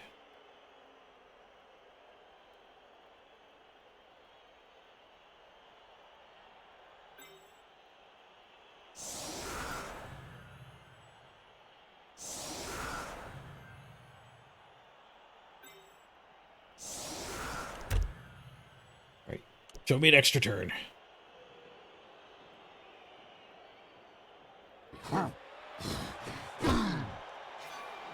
Pitch invasion. Oh, nuts. At least he whiffed the ball. GG. Pitch invasion. Yeah, more than half my team got stunned. Anything but riot was GG. But it's just funny that he got that.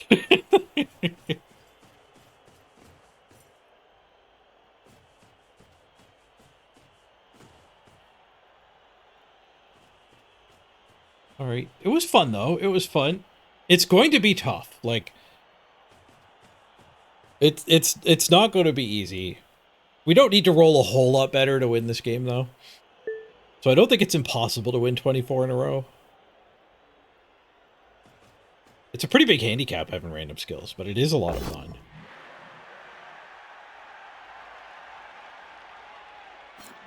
If other people start playing this, too... That's the big thing. Like, it's something to do in Purgatory season. And I think I'm onto something. I think this is a fun way to play. So if other people start playing it too, maybe Cyanide will put in, like, the ability to play this against other people. Like, if everybody was getting random skills, this... It goes from being a niche thing to being, like, everybody can try it thing. Because you do have to be, like, really good at Blood Bowl. It's definitely leaning on the no matchmaking.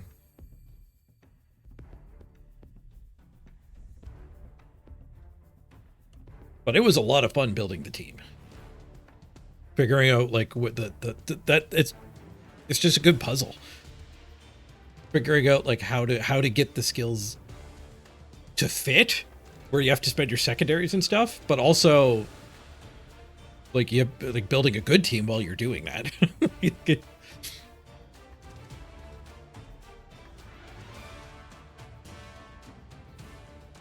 many people want to be ultra competitive and not enjoy Blood Bowl for the casual game it was made to be. Yeah, that too. There's certainly nothing about my design process here that was like, let's make sure the more competitive, better player can win this. But that is not part of it. Okay. The Orcs behind by head of 100% and a 90%. They did fail 1 rush. They succeeded the pitch invasion, the pickups, and the passes.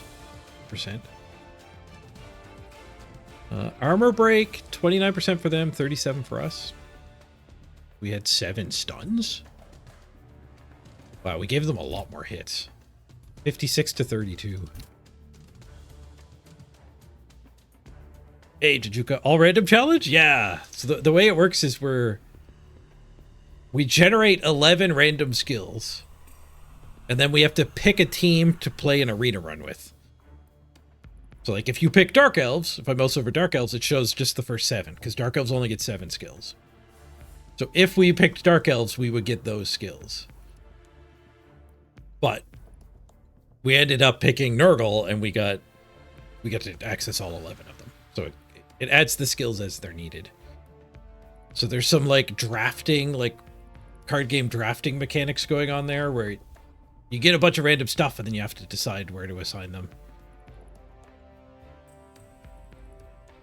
Unfortunately, we will be logging a loss here with Nurgle.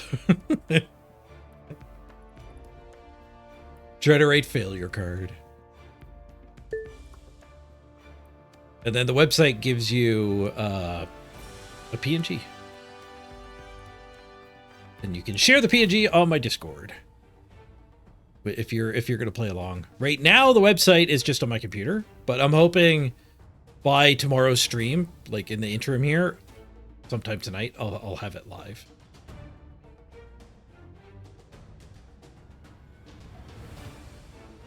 Hopefully with a better failure card. I found like graphics for the teams, so it'll actually have like a graphic like an Amazon. This is just placeholder. And then I don't know if it's possible. It'll be a big accomplishment if I can get it. It might take like months of trying. We might have months until Warhammer Bubble comes out though, so. But I got this idea from the Dead by Daylight community. They are also a game with bad skill-based matchmaking. So the streamers who know life the game, tens of thousands of hours, are just way better. So they tend to do challenge modes a lot. This is kind of a direct copy, because Otz has a challenge mode I saw where he gets a random set of skills and then picks a killer to use those skills on. And he has to cross every killer off the list. Basically, yeah, I just copied Otz.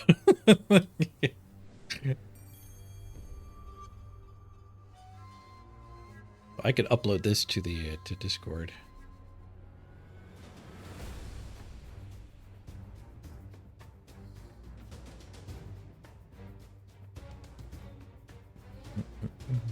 The very first entry. Blood Bowl Araw Challenge.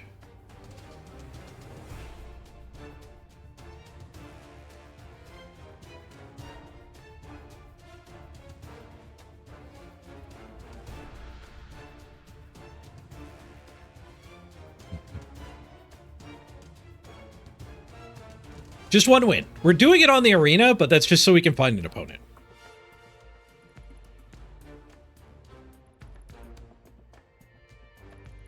So it's not, I mean, like, you do now have a team with one win. You could push on, but like, it's an awful team. But the challenge is just win one game with all 24 teams. 24 wins in a row is a big ask. 24 wins in a row with random skills. It's going to feel real good if I actually pull it off. So yeah, hopefully I'll have this ready to go for tomorrow. If you go to mrpage.ca right now, there's the very first version. Like, I literally just asked Claude. Like, I was figuring out if, like, clicking buttons, how hard that was on websites. So this version just gives you a bunch of skills. And, like, I just told Claude to, like, generate random skills from Blood Bowl. I didn't tell it what the skills were, so, like, they're wrong. I'm sure they're missing some skills. Because when I did the version that I'm using on my computer, like, it got it wrong. I had to correct it. It basically missed all the skills that got added with Blood Bowl 3.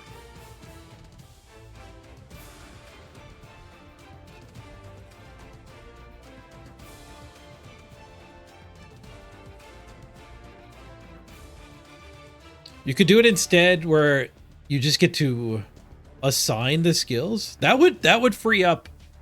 Okay, yeah. So you're saying instead of Dark Elves being the first 7 skills, we got 7 random skills for Dark Elves. Always generate 11, and then the Dark Elves would get to pick 7 of these. That is an interesting twist. It makes it a lot easier, which might be fine, because, like I am saying, it is going to be very hard. And it would also make the compatibility issue a lot less. Like, we might not have to worry about the fact that one mutation in the set blocks way more than half the teams. Because actually, a lot of the low-tier teams are mutating teams anyway. Halflings and goblins would probably be hard to get.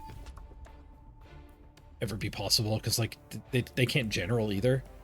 They get 2 secondaries, so it needs to be a super agility-heavy roll.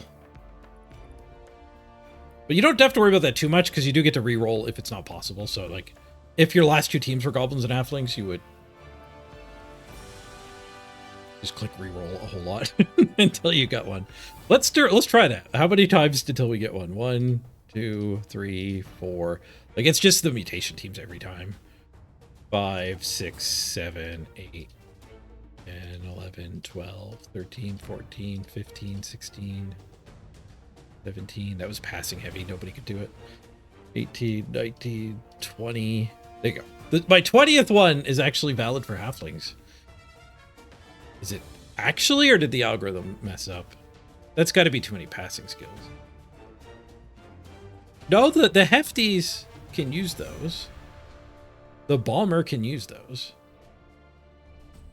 So Stamper and Break Tackle just go on your big guys for both goblins and halflings. The 2 generals have to be your secondaries, though. The agilities are all fine. And then you can stack the passing skills. I don't think this is actually valid for goblins. I think it's just the bomber. So there's a bug there with the algorithm validating using the limited resources. Unless there's another goblin player that can actually pass. So the Balma is primary pass.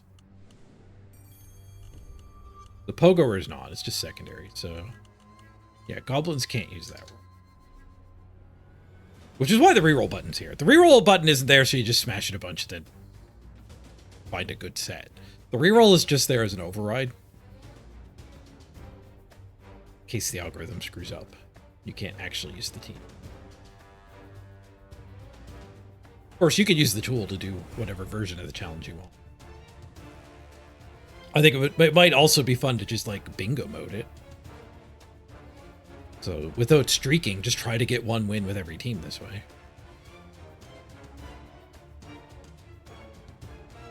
But I think the streak is what makes it...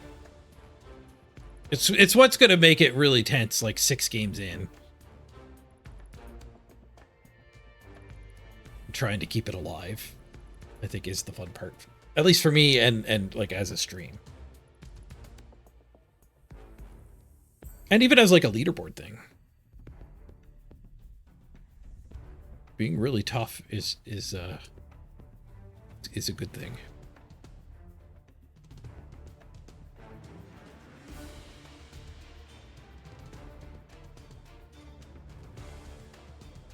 But it took 20 rerolls to get a halfling connection.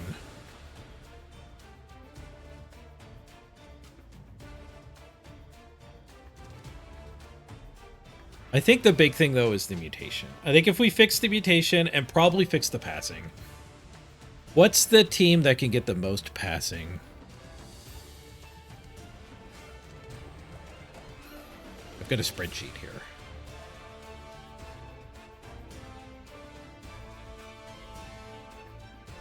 So primary passing, there's only 2 players at most on any team. Secondary passing, there's only 2 at most.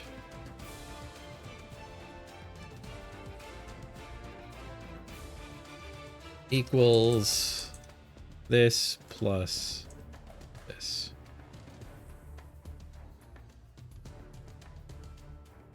So nobility could do 2 secondary passing and 2 primary passing. And halflings could do 2 secondary passing and 2 primary passing. And then you can stack for 6. So halflings could technically use 6. And I think nobility could use 5, because I think they only get 1 stack.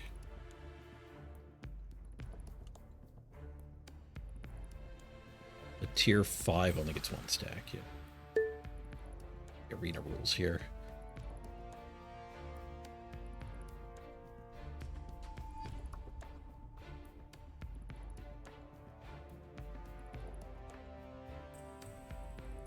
But other than that, 3 is the cap.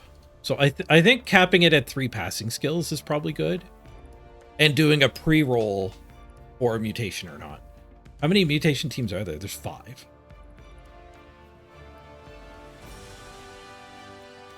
So I think it should be dynamic. I think it should be there is a 5 in 24 chance on your first game that mutations are valid. So they can be random. And then you adjust that as teams get used up. So if you end up with like these 5 are still there, but you only need there's only 10 teams total, then it's 50-50 shot if mutations will show up or not.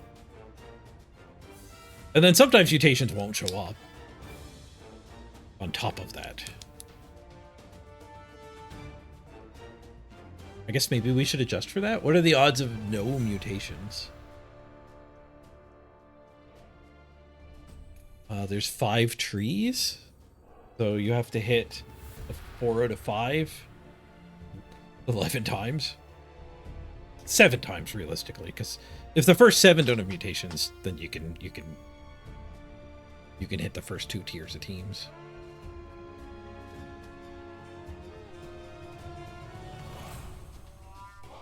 So 7 times 5, 35. It's 1 in 35. No, 4. You have to do it by 4. So 28 in 35 to not have any mutations.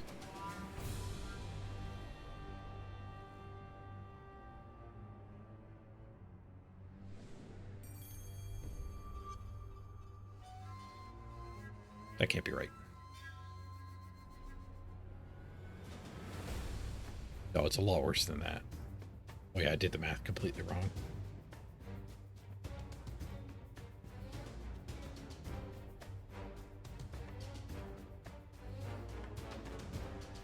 It is 5 trees, right? Yeah. So it's 4 in 5 to not be a mutation skill. Oh, I guess that you hit the passing limit too.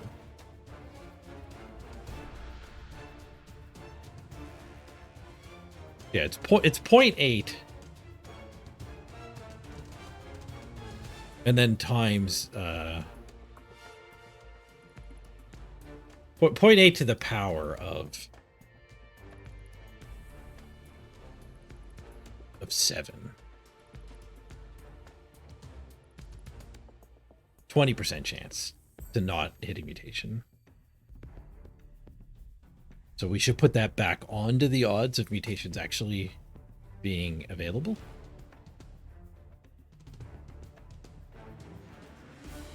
I think that would make sense.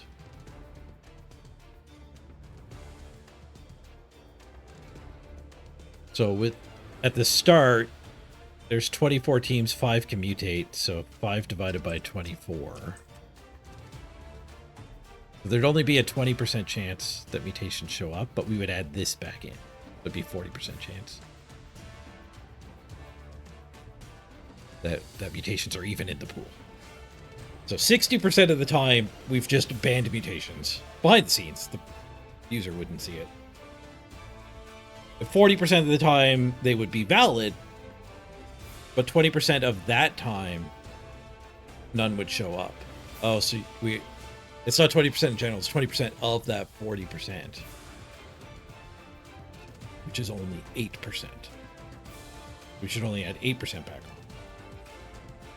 But we're chasing We're chasing a number. You have to do cycling it. Oh god, we're getting into calculus. A real life use of calculus just cropped up.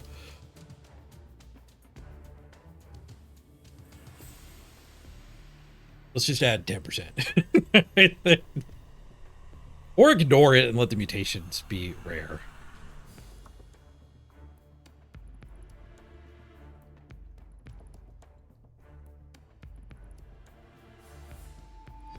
Maybe that's the right call. Maybe just make it like a 1 in 4 that mutations can even show up. Yeah, that's probably the right call. Because the mutation teams aren't blocked out when mutations don't show up. Do you want to play all teams? No, they don't need to be valid on every roll. So you want to get a win with every team, but you're going to reroll a set of skills every time you finish a game. You come back, you reroll another set of skills, and then you pick a team that matches. But if you just watch, like, every time we hit a mutation in the first 7, it's only these 5 teams that show up, the 5 mutating teams. Like, it's just way too common. Oh, this one got blocked by passing. So passing should probably get limited to 3. I don't know. Is there a fun situation where you'd be happy with a ton of passing? Maybe they should just get limited to 2. Because you can stack 2 skills on 1 thrower. Or an elf team that doesn't get to stack. Now, everyone gets to stack, right? Everyone gets to stack. Yeah, everyone stacks but Amazons and Undead. They don't have throwers anyways. Amazons does, but screw Amazons. Amazons can be rare. Like a general and agility heavy roll. And strength. Like they have a couple strength players too. They have 2 strength players, 2 agility players. I guess it's right here. I already did this yesterday. So 2 strength, 2 agility, 2 passing. But you do need a variety pack to actually pick Amazon.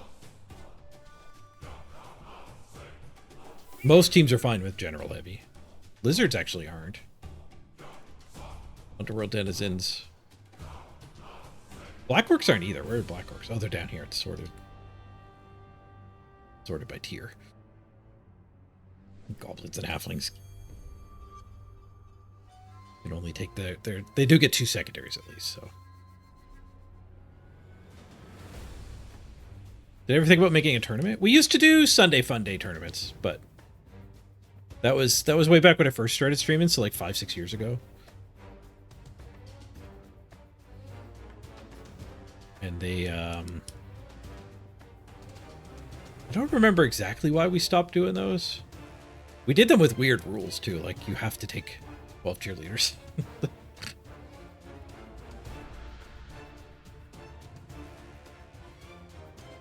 Is there a good reason to roll the skills before the team? It's just the way that the challenge popped into my head. And I think it adds another layer of fun. Like, when you get a really juiced up roll, you want to use that like on your Nurgle, right? Or like your low odds team. If you roll 3 block and 2 guard, like don't use that on your dark elves. I guess you can't. They can't take 2 strength skills, but don't use it on your orcs either. Like your 2 block, 2 guard roll with some other decent stuff should probably be one of the mutating teams. Korg, Chaos, Nurgle. The teams that don't start with any freaking skills. It actually might make a good lizard run, but like lizards can get carried through bad skills too, so I think part of the fun of the challenge is where can the team just be fine and like you can just use your horrible roll on the bad team. But maybe that does mean we should go with the always roll 11 and you get to pick which 11. Because if we did it that way, then there's a lot more valid choices, which means there's a lot more decision making on actually assigning it to the bad team or the good team.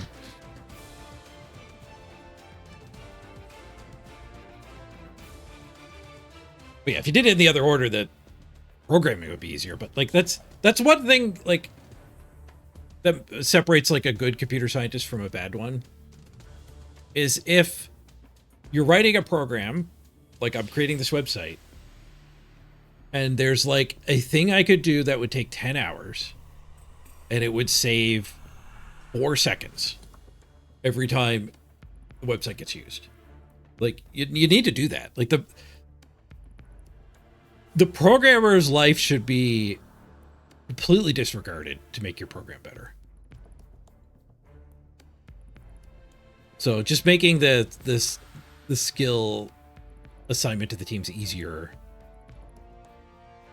is missing the point, because like as a user, it won't be hard when this is actually finished. Now, I am trying to avoid teaching the program what every single player is. Right now, this is the data it has. It has this spreadsheet. It just knows Shambling Undead have 11 general access, 4 strength, 4 agility. And no secondaries. Not because the team can't take them, but because the tiering doesn't let them have any. You don't get a secondary until tier 4. Like all of these teams just have zeros marked in secondaries. But then where the app is screwing up is spending the secondaries and the stacking. That's kind of a difficult algorithm. So I could just do the work and make like, I could just make a spreadsheet for every team with every player and what skill access they have. And then like there's another sticking point of skills you start with. At the start of the stream, we rolled a pass. And like every thrower has pass already. so I couldn't actually, like I had to re-roll it even though the system said it was valid. Because I couldn't put pass on the thrower. So pass had to be one of my secondaries, but we also we had like 3 agility skills, so we needed to spend a secondary on those too.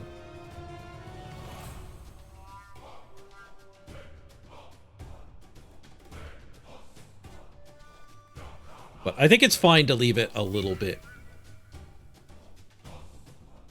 in your hands as the user to have to re-roll when it whiffs. Identifying a deadlock was kind of fun at the start of the stream. So I did think about not having it even shade the invalid teams. It's just always the 5 mutating teams. Like literally always. So that 100% has to get changed.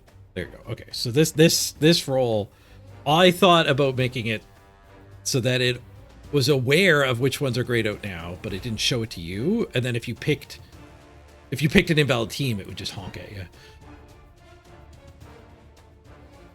But I think that's a little too fiddly to try to... There's too many things to explore. So the game giving you a bit of a shortcut is nice. But I'm okay with the game also being like, okay, Black Orcs might not be valid, but you know Chaos Chosen aren't. There's just too many agility skills for Chaos Chosen. And then it was kind of fun to be like, okay, how do I actually get this to work on the Renegades, and realizing it doesn't work and then going back and reroll. I think I'm okay leaving that. But 100%, before I log off, let me take some notes. We 100% have to change mutations.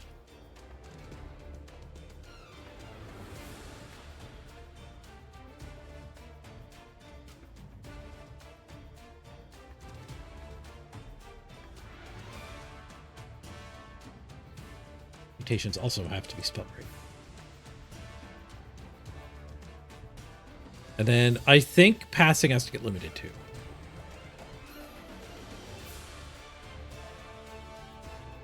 But what to? Any thoughts? Should it be like once we have 2 passing skills, you can't get another passing skill? I don't think the other one should be limited at all.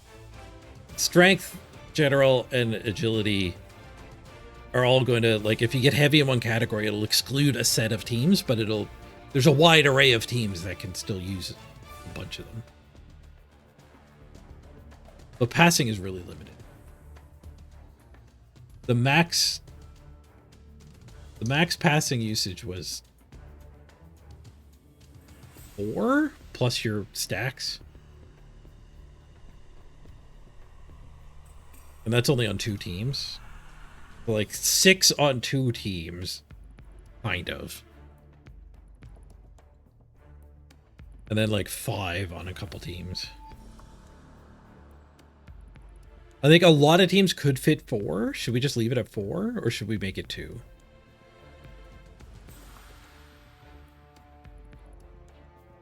See, I think it is kind of fun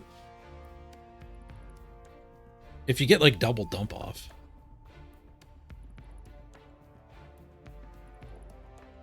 Double dump off, double nerves of steel. Like, I guess the problem is not many teams can actually utilize that. You have to spend... If you get 4 passing, and now you have to spend like some of your stacks and some of your secondaries. That limits you to the teams that actually have stacks and secondaries. And if you happen to roll like 2 agility, like something else that requires a secondary, 3 strength skills, you have 1 big guy. I guess 2 strength skills. Your big guy's it. So I think we should limit the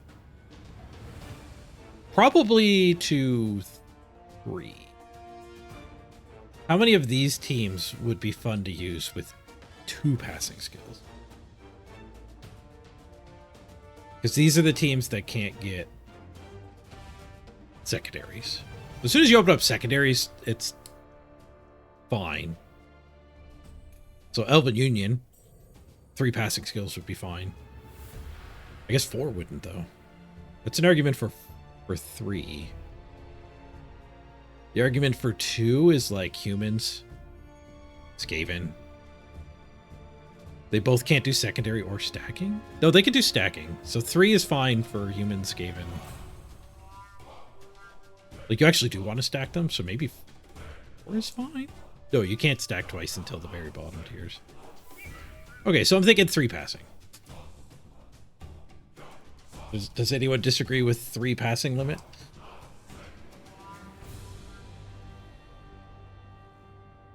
Because 3 passing, like, even Dark Elves can do 3 passing.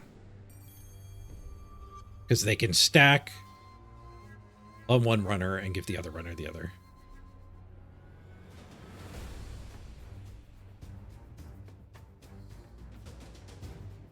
I think that's probably going to be fine.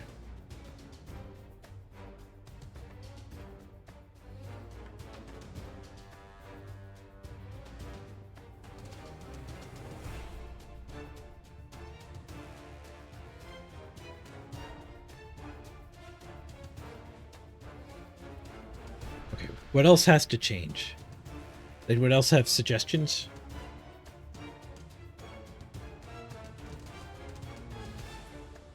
It picked a really dumb way to make the grid. 24 items can fit in a grid really neatly in several ways. And it puts 7 items in the 7 columns of the row. It could be 4, it could be 6, it could be 2. I guess 4 and 6 are kind of the same, because it'd be 6 by 4. I guess there's one really nice way to do it, and it didn't pick it. 6 teams per row.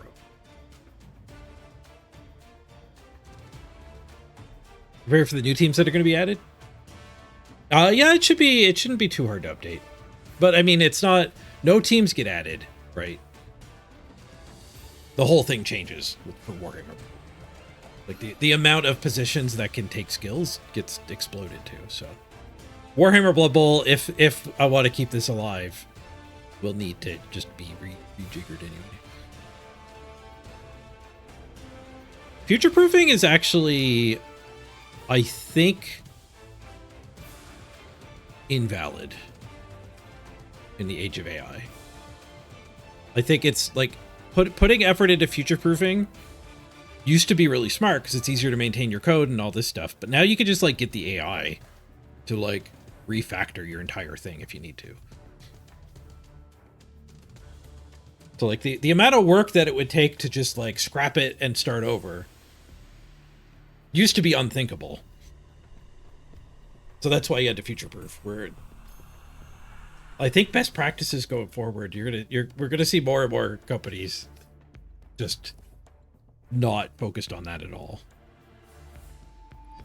Because like I planned, like I'm almost certainly not fixing this. Like I made this with Claude's free tier, and then I ran out of free tier tokens.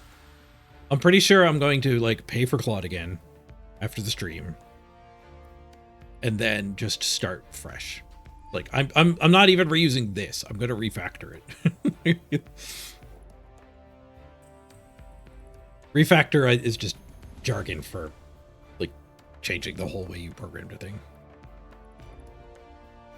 I think there's so much jargon in computer science. Like I got my degree in 2004. And like when I was asking Claude, how can I get a website that people can like interact with and do this and whatever, it responded with so much jargon. And then I literally just replied and said there was a lot of jargon there.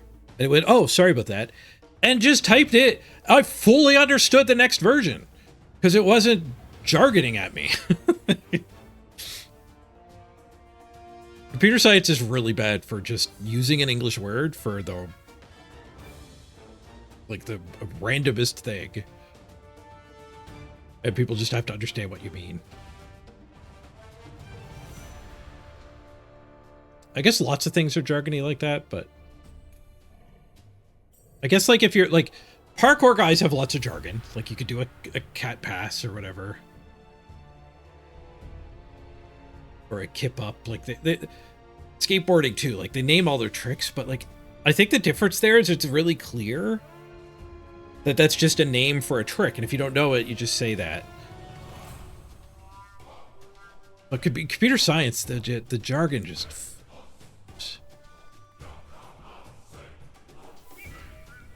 Your full stack implementation from the back end to the front end is reverse access based via amorphic variable declarations in a memory safe state. Like, just so jargony.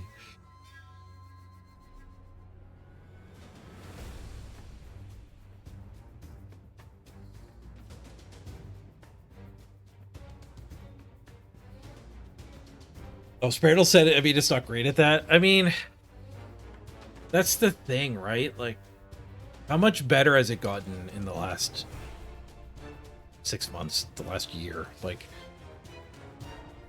when I first interacted with AI, it was awful and like worthless. Like 2 years ago, you couldn't. Like this was generated. This version was generated by me literally like 2 sentences describing it. And you can go to mrpage.ca right now and you just like, it'll just give you a bunch of skills. It's wrong. Like you still have to fix it, but it made a program. And the wrong part is just like it didn't get the skills right, and that's the kind of thing that like you still need a human in the loop. You have to prompt it, and you have to be aware of where it will most likely stumble. And AI is particularly bad at video games because they change so much. So the way it got these skills wrong, I'm pretty sure, is it only listed the skills that are in both Blood Bowl 2 and Blood Bowl 3 for some reason. So it actually, like, it did check its work. It found multiple sources for lists of skills in Blood Bowl, but it found contradicting info. So it just, like, it had to resolve that somehow. And it's not smart enough to resolve by, like, what patch am I playing on? I'm not even playing on the latest patch.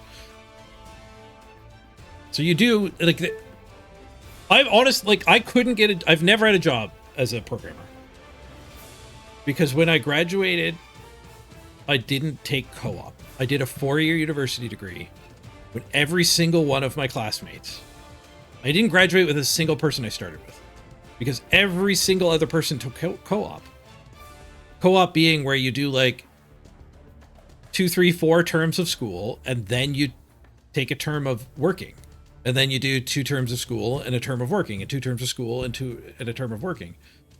And like, I applied for co-op in that first year, didn't get a job, and I decided to do PEP instead, which was like peer something placement, which was you do 3 years of university, and then you go away for 18 months and work a job, a PEP job, and then you go back for your last year of university. So I decided to pivot into that. That sounded better to me. But by the time I got 3 years later into it, there was only 2 PEP jobs posted. So like they were phase ago PEP. So I just graduated without any workplace experience. And UNB gobbles up literally every entry level job in like the entire Maritime provinces is a co-op job. So like every software company in my region doesn't hire entry level. They hire co-op students. I just threw up my hands and I went out west and rig-picked it for a while in Fort McMurray. Then I ended up at a casino. But point of that long story was I might actually be able to get a job programming next year if I learn to use the AI tools well. Because it's not as simple as like vibe coding. You do have to actually know how to use it, and a lot of incumbent programmers want nothing to do with it. So I think like a resume that has a few projects like this and focuses on effective use of AI agents could be extremely hireable. It might not be, because enough of the current programmers are willing to transition, and there'll be less jobs. That's possible too, but if, like, talking to people who get paid to develop now, like most of them do not like the way things are going.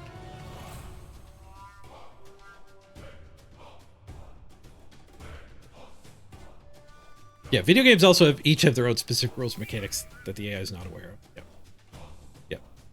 But like 3 years from now, somebody might take the time to like tune AIs to be better aware of not video games necessarily, but like episodic things.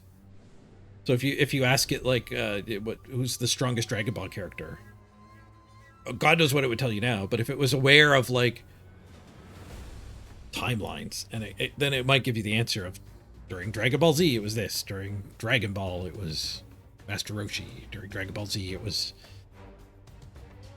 Goku, and at this point it was Trunks. Like, I don't know, like and that kind of like temporal awareness might help it with the video game problem too. But that is largely entertainment, not entirely, but largely.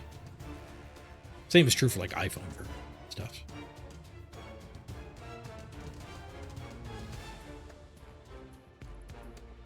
One of the worst things about working with AI is the unflinching confidence. Yeah, that's why it's not good for stuff that's like not programming. It's also really bad for this being a sycophant. Like, just telling you every idea you had is great. Like, it really liked my name for this, the Araw challenge. Is that actually a good name?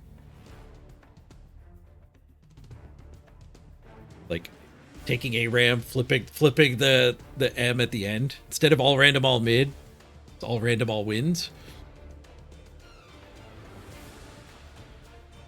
But maybe that's too niche. Maybe Blood Bowl doesn't overlap with MOBAs that much.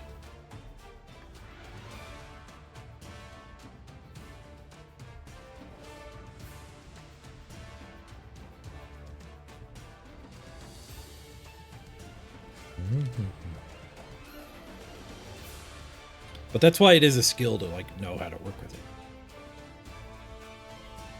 Knowing its weirdnesses and like becoming immune to it. A good friend of yours lost his job and has been diving into AI stuff for the last year. Now we seldom consider the host, and he's crazy. His AI skills are crazy. Yep. And AI also has the huge problem of the agents interfacing with humans is going to be a tremendous problem. Like spam phone calls and spam emails have always been a nuisance, but it's going to get a lot worse when agentic AI gets more prevalent.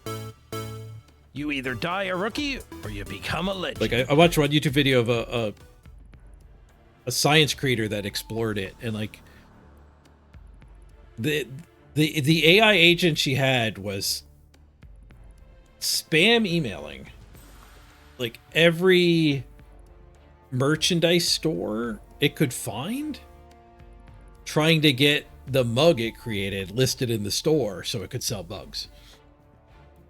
So like there's some poor human that just had to,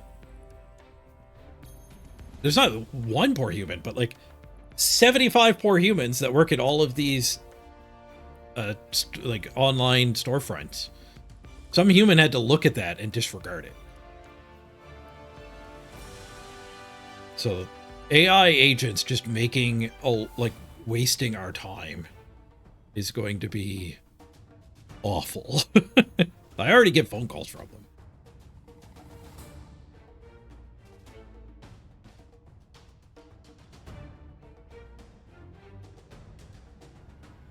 Sparrow, you like AI for doing the grunt work of setting up a project. Yeah. So you can get to the interesting parts faster.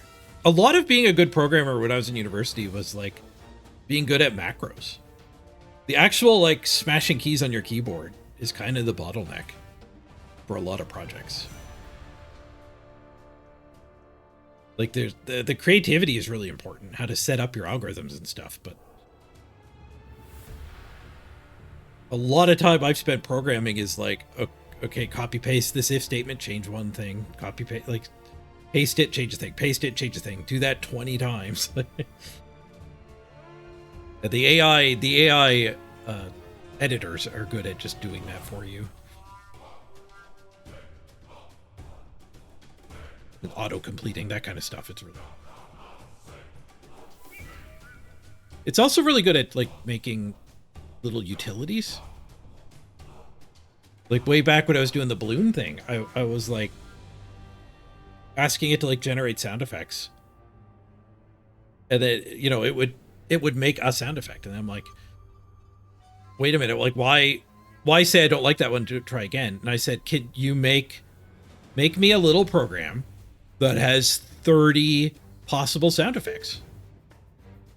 And it did. And then I just clicked the button and it plays sound effects. And then I'm like,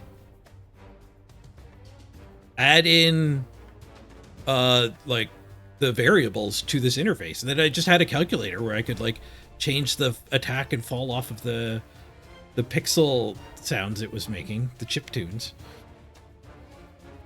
Like it was like within 20 minutes I just had this tool to get chiptune sounds I like. So could I have programmed that on my own? Maybe, but like I don't have the expertise for a lot of that stuff. But it's also really good at just like screwing around, brainstorming.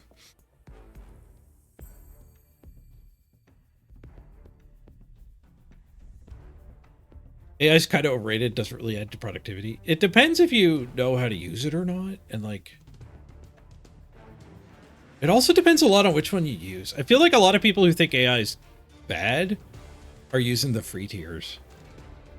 Like this was made with the free tier of Claude. But when I was in the middle of making this version, that's not live yet, I actually ran out of credits. After it pooped this out, I suggested a change, but I ran out of credits. And then this morning I got up and I said, oh, I found all the skill icons. Use those instead of the placeholder art. So I did that. That's what you're looking at. And I was like, oh, I found icons for all the teams. Add those too. And I ran out of credits again. The problem was I used the same thread as I was using yesterday. So as your thread grows, every extra little thing you ask it, it's resending everything from above. You end up wasting your credits. So, you know, I ran out of the free tier fairly quick. But it's not just the credits, but like the newer models are a lot better too. AI is also like exceptionally bad at Google search results, like so bad. It's also like good enough that even when you know it's bad, it's hard not to just trust it, especially for stuff that doesn't matter that much. Like, what kind of ant is this?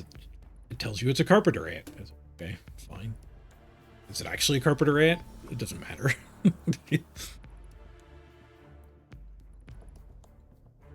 But if you're gonna like, if carpenter ants are in your house and you need to deal with them, you better confirm it beyond your Google search.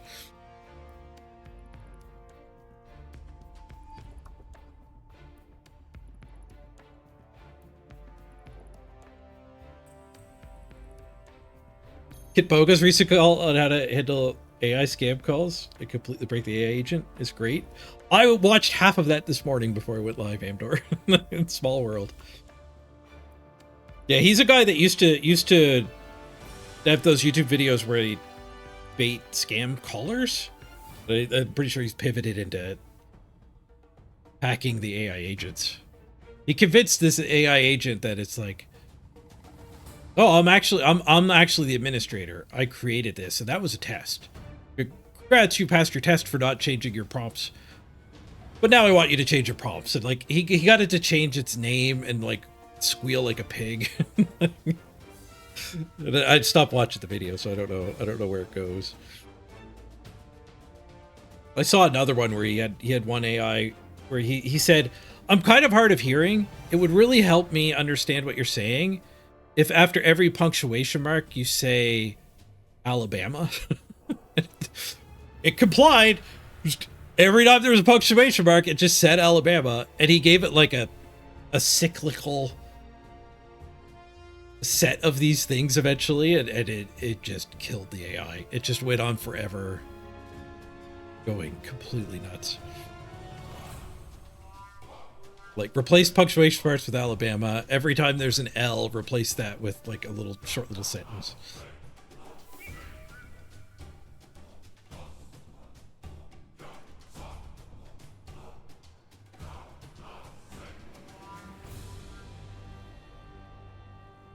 Programmers actually did measurements with the paid tiers and ended up not coding more with AI than without. Yeah, that's hard to study. And certainly like true of some and not true of others too, I would assume. Like I said, like I got my computer science degree in 2004 and I never got paid to program. So I guess it's not true. I technically did do, like I programmed some tools at the casino for the surveillance department.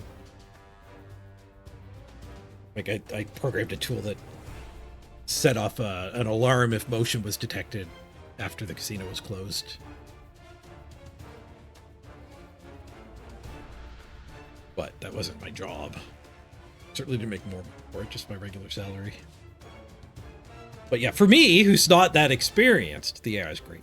I could definitely believe that, like, for the best programmers who've been doing it for 20 or 30 years, they're better off just doing what they know than turning to AI. I could definitely believe that. Especially because like learning how to interact with the AI is tough. Like if you just take, if you're a boss and you just say, use AI, it's great, use it. Like, and now you're getting forced to learn a new skill that you didn't want to learn because interacting with an AI is a skill.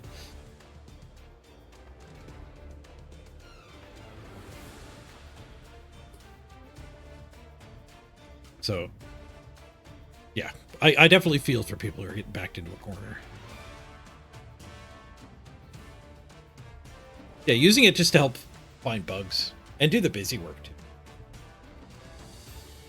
But I would say this is very much not beautiful, what it did here.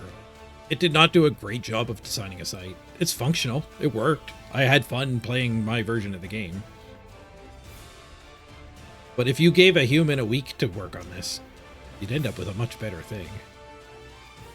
Like, why did it make this W yellow? why is this W yellow?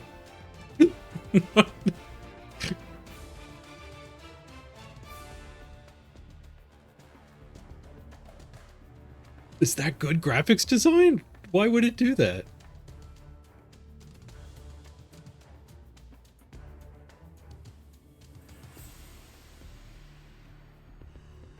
It do that?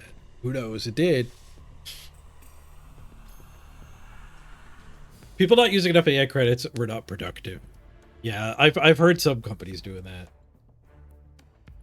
Yeah, and then people just waste credits so that, like, do the job regularly but waste credits. Then your credit spend is there.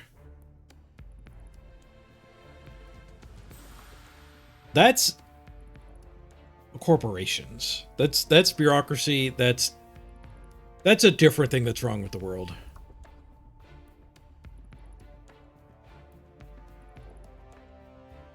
Like, the casino I used to work at was a lot better before it got bought out.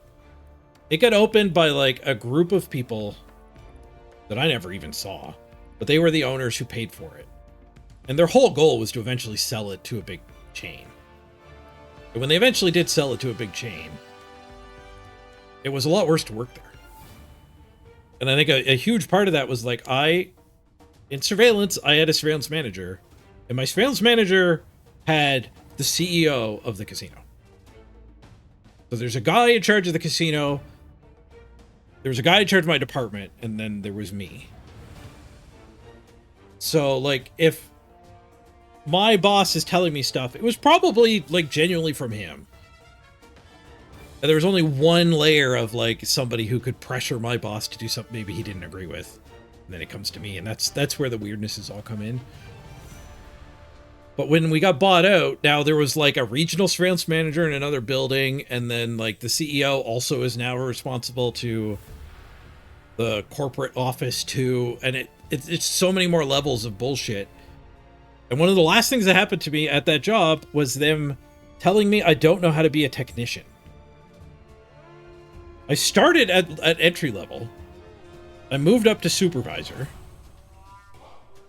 And then the manager left and the technician became the new manager. And they hired me to be the technician. The technician's job was, like, I was 24/7 on call to go fix a camera that breaks.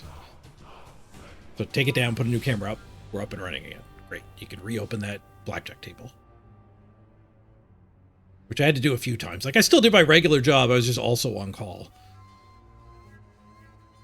And then, like, also, like, whenever a new slot machine would get installed, I'd be out there pointing the cameras and stuff or whatever, right? Like, but they told me I didn't know how to be a technician because I didn't know how to solder new capacitors onto broken cameras. And if I wanted to keep being the technician, I would have to go to community college to, like, learn to get a micro electronics degree or diploma. Or I could just take the pay cut and go back to being a regular supervisor.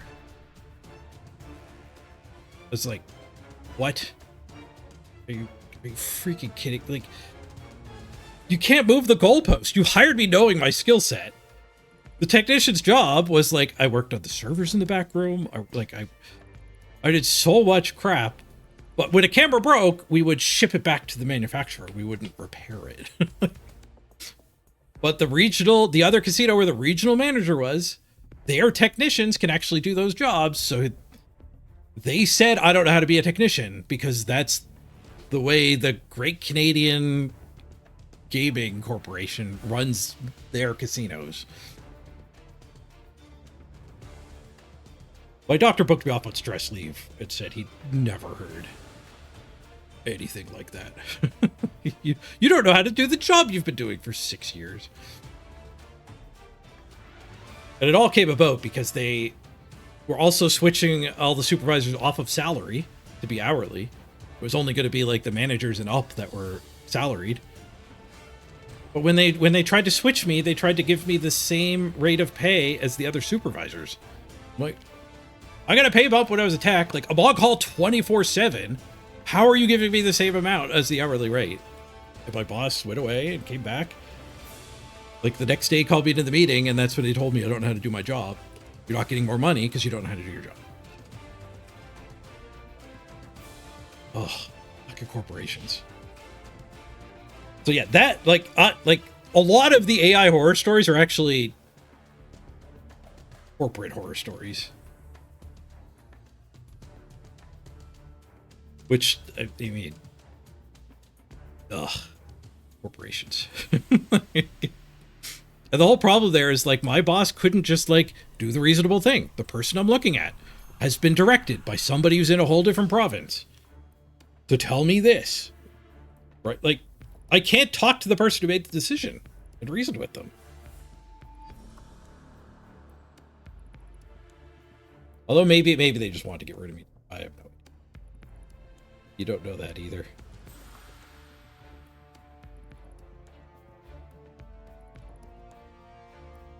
Yeah, I'm catching up on chat. You said that the A should actually be the yellow letter. Because it's pronounced A-Ram, so it's A-Raw. The AI just doesn't know that kind of thing.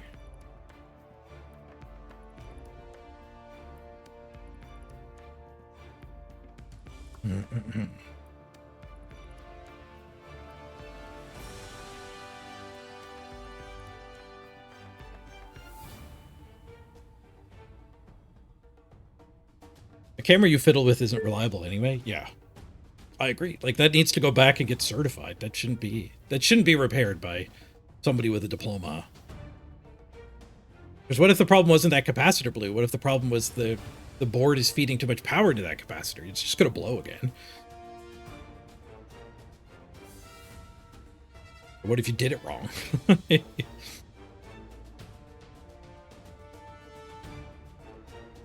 Bill, you worked for a security company that specialized in cameras? You never fix them, just replace them? Yeah, maybe they did just drum me out. That happens a lot in not just corporations, but like any job. You can, it's hard to fire people. So when you're at a point where you're like, we'd be better off without that person, they'll look for the reason. I encountered that too, where it's like somebody screws up. It's like, you've screwed up. You could get fired for that. But whether you get fired or not is independent of that error. It's like, do we give you a second chance or not is now, well, we wanted to get rid of you anyway, so see you later. I've seen other people lose their jobs that way.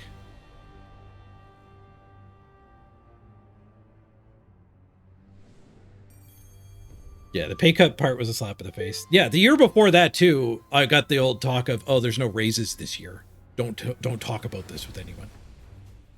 So I was like, okay, like I didn't get a raise that year.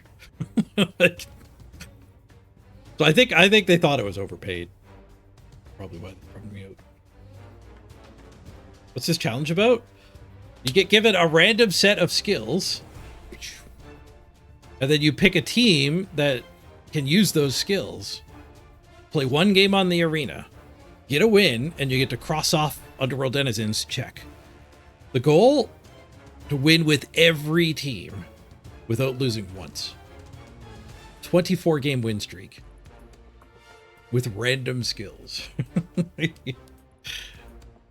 I think, like, we did one game today, we lost with Nurgle, so we're back to 0. But it was a lot of fun. I think this is going to carry me through the purgatory season until the new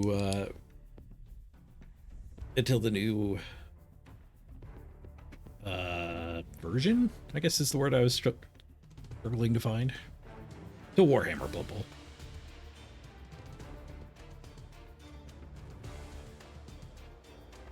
Corporations are very much using AI as smokescreen for the usual cost cutting. Yeah, there's a lot of layoffs that are like they want to do layoffs anyways, but now they can say it's because AI, and then it's your stock doesn't take a hit because you did layoffs.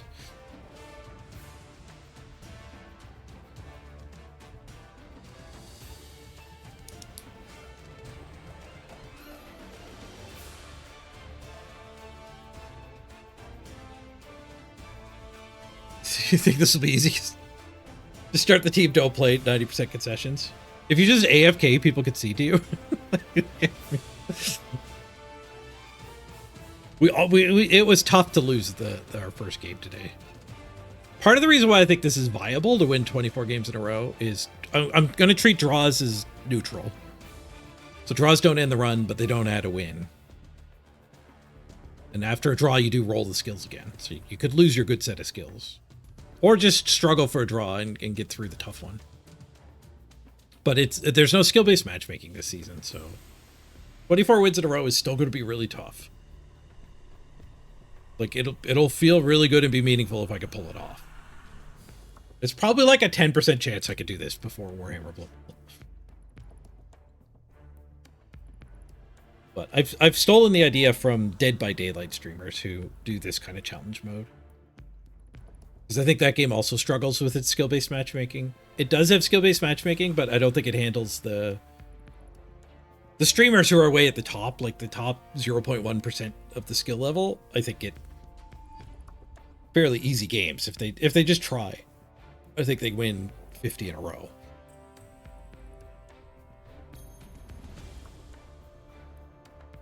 So they handicap themselves with random skills sometimes, do this sort of thing.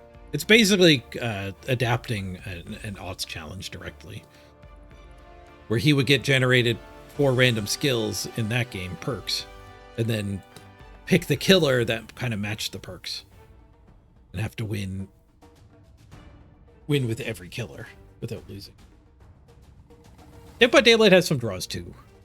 He did count like 2 kills as a draw, I think. It had weird complex rules for what counted or not. Different types of kills and hatch escapes or whatever.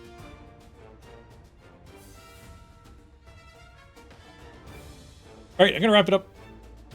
We had a 3-hour stream. That's the other good thing. Like doing 2 Blood Bowl games would still be a bit of a stretch right now, but doing the draft, I'm calling it a draft, like, because it does remind me a lot of like a Magic draft. It's obviously much different mechanically, but it like the game before the game. Doing the game before the game was fun and took 40 minutes. Like trying to figure out where it's valid to stick your skills. Not just valid, but like will let you actually win the game too. This is a weird one. We didn't hit any generals. All 11, there's no general skills.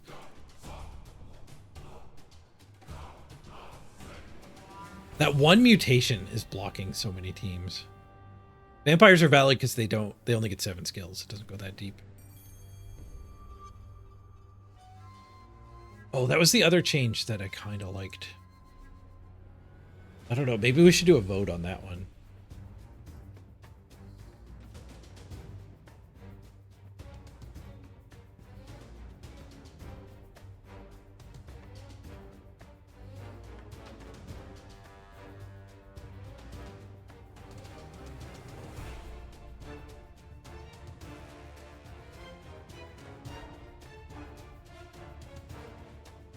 That was a great suggestion. Ooh, who suggested that? I forget. I could scroll up and maybe find it. A really good idea. I wish I remembered who said it. Don't take it personally that I don't remember, please. Because I'm still dealing with my fatigue and low calorie count.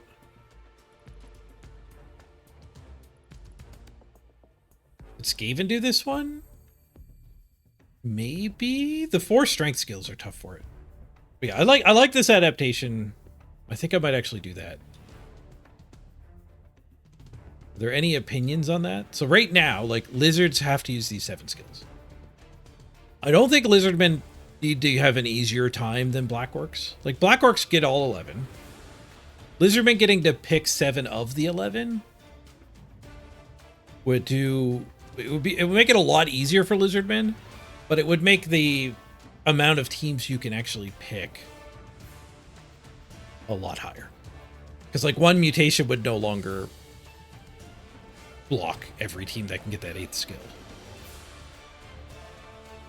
Like 4 mutations could show up, every team is still valid. Because you just don't pick those. Well, all of the tier 1 and 2 teams are still valid. because you can leave all 4 of those behind. Maybe the challenge is hard enough that making it a little easier on the high tier teams is fine. I don't love making the gap between the high tier teams and the low tier teams bigger. Like, it makes the challenge as a whole a bigger difference. Like,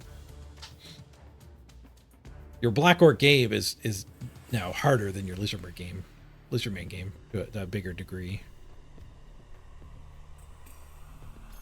Yeah, the system is completely unaware of individual skills. So Strong Arm could block you, Thick Skull could block you, Dodge could block you. Amazons are all dodge. So if dodge shows up, you can't add dodge to your team. I guess we could actually even make it more skills. If we're treating it like a draft, we could do 15. 15 is a pack of magic cards.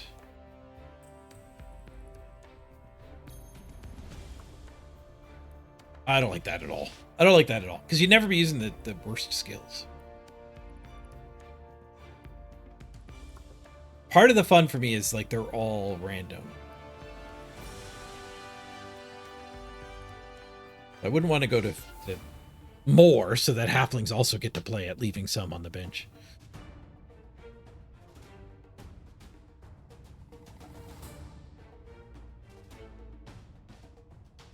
Maybe like throwing 1 away would be fine.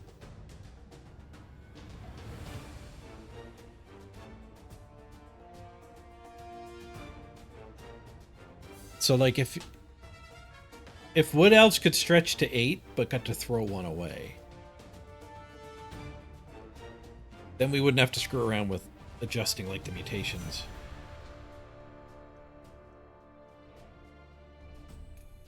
You know what? I don't like complicating it. The simplicity of this version is nice.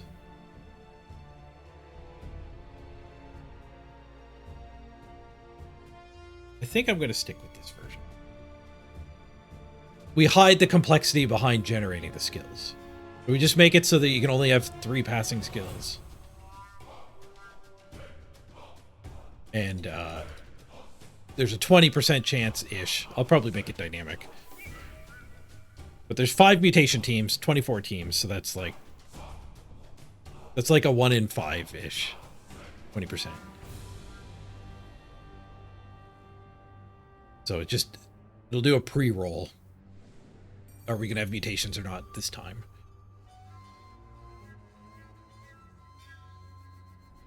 And I can make it dynamic. So depending on, like, if you only have 1 mutation team left, you shouldn't see mutations very much. And putting it all the way down to 0 if you have used all your mutation teams up. It just saves you having to slam the reroll forever. Which you have to do right now. Like, if I just click it a bunch here, like, it's just the mutation teams that light up. And like Core, Nurgle, and Chaos aren't even lighting up very often here. Apparently Underworld can't do this one. Blocked by skill 9. Armbar. The 5th strength skill blocks Underworld. Yeah, like it's just, yeah, that definitely has to change. We had one that was valid there. Oh, this one's valid for quite a few. But it's just because mutations aren't showing up. Like, this 9-slot mutation is blocking Elven Union forward. Anyway, I'm going in circles now. Let's wrap it up. Thanks for joining me, everybody. I'm going to do my best to get this live so you can play along. Hopefully I'll have it ready for tomorrow's stream.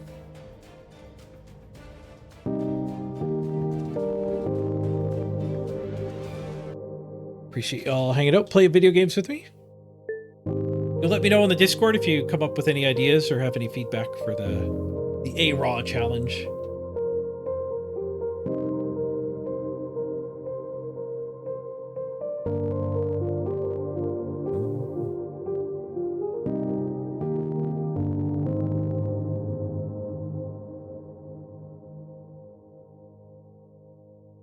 Oh, I did just have another thought.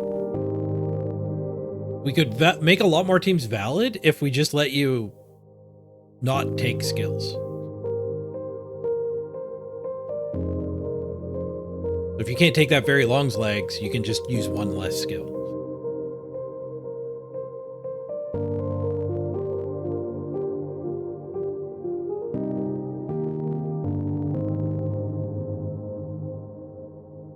That would make it a lot harder, though.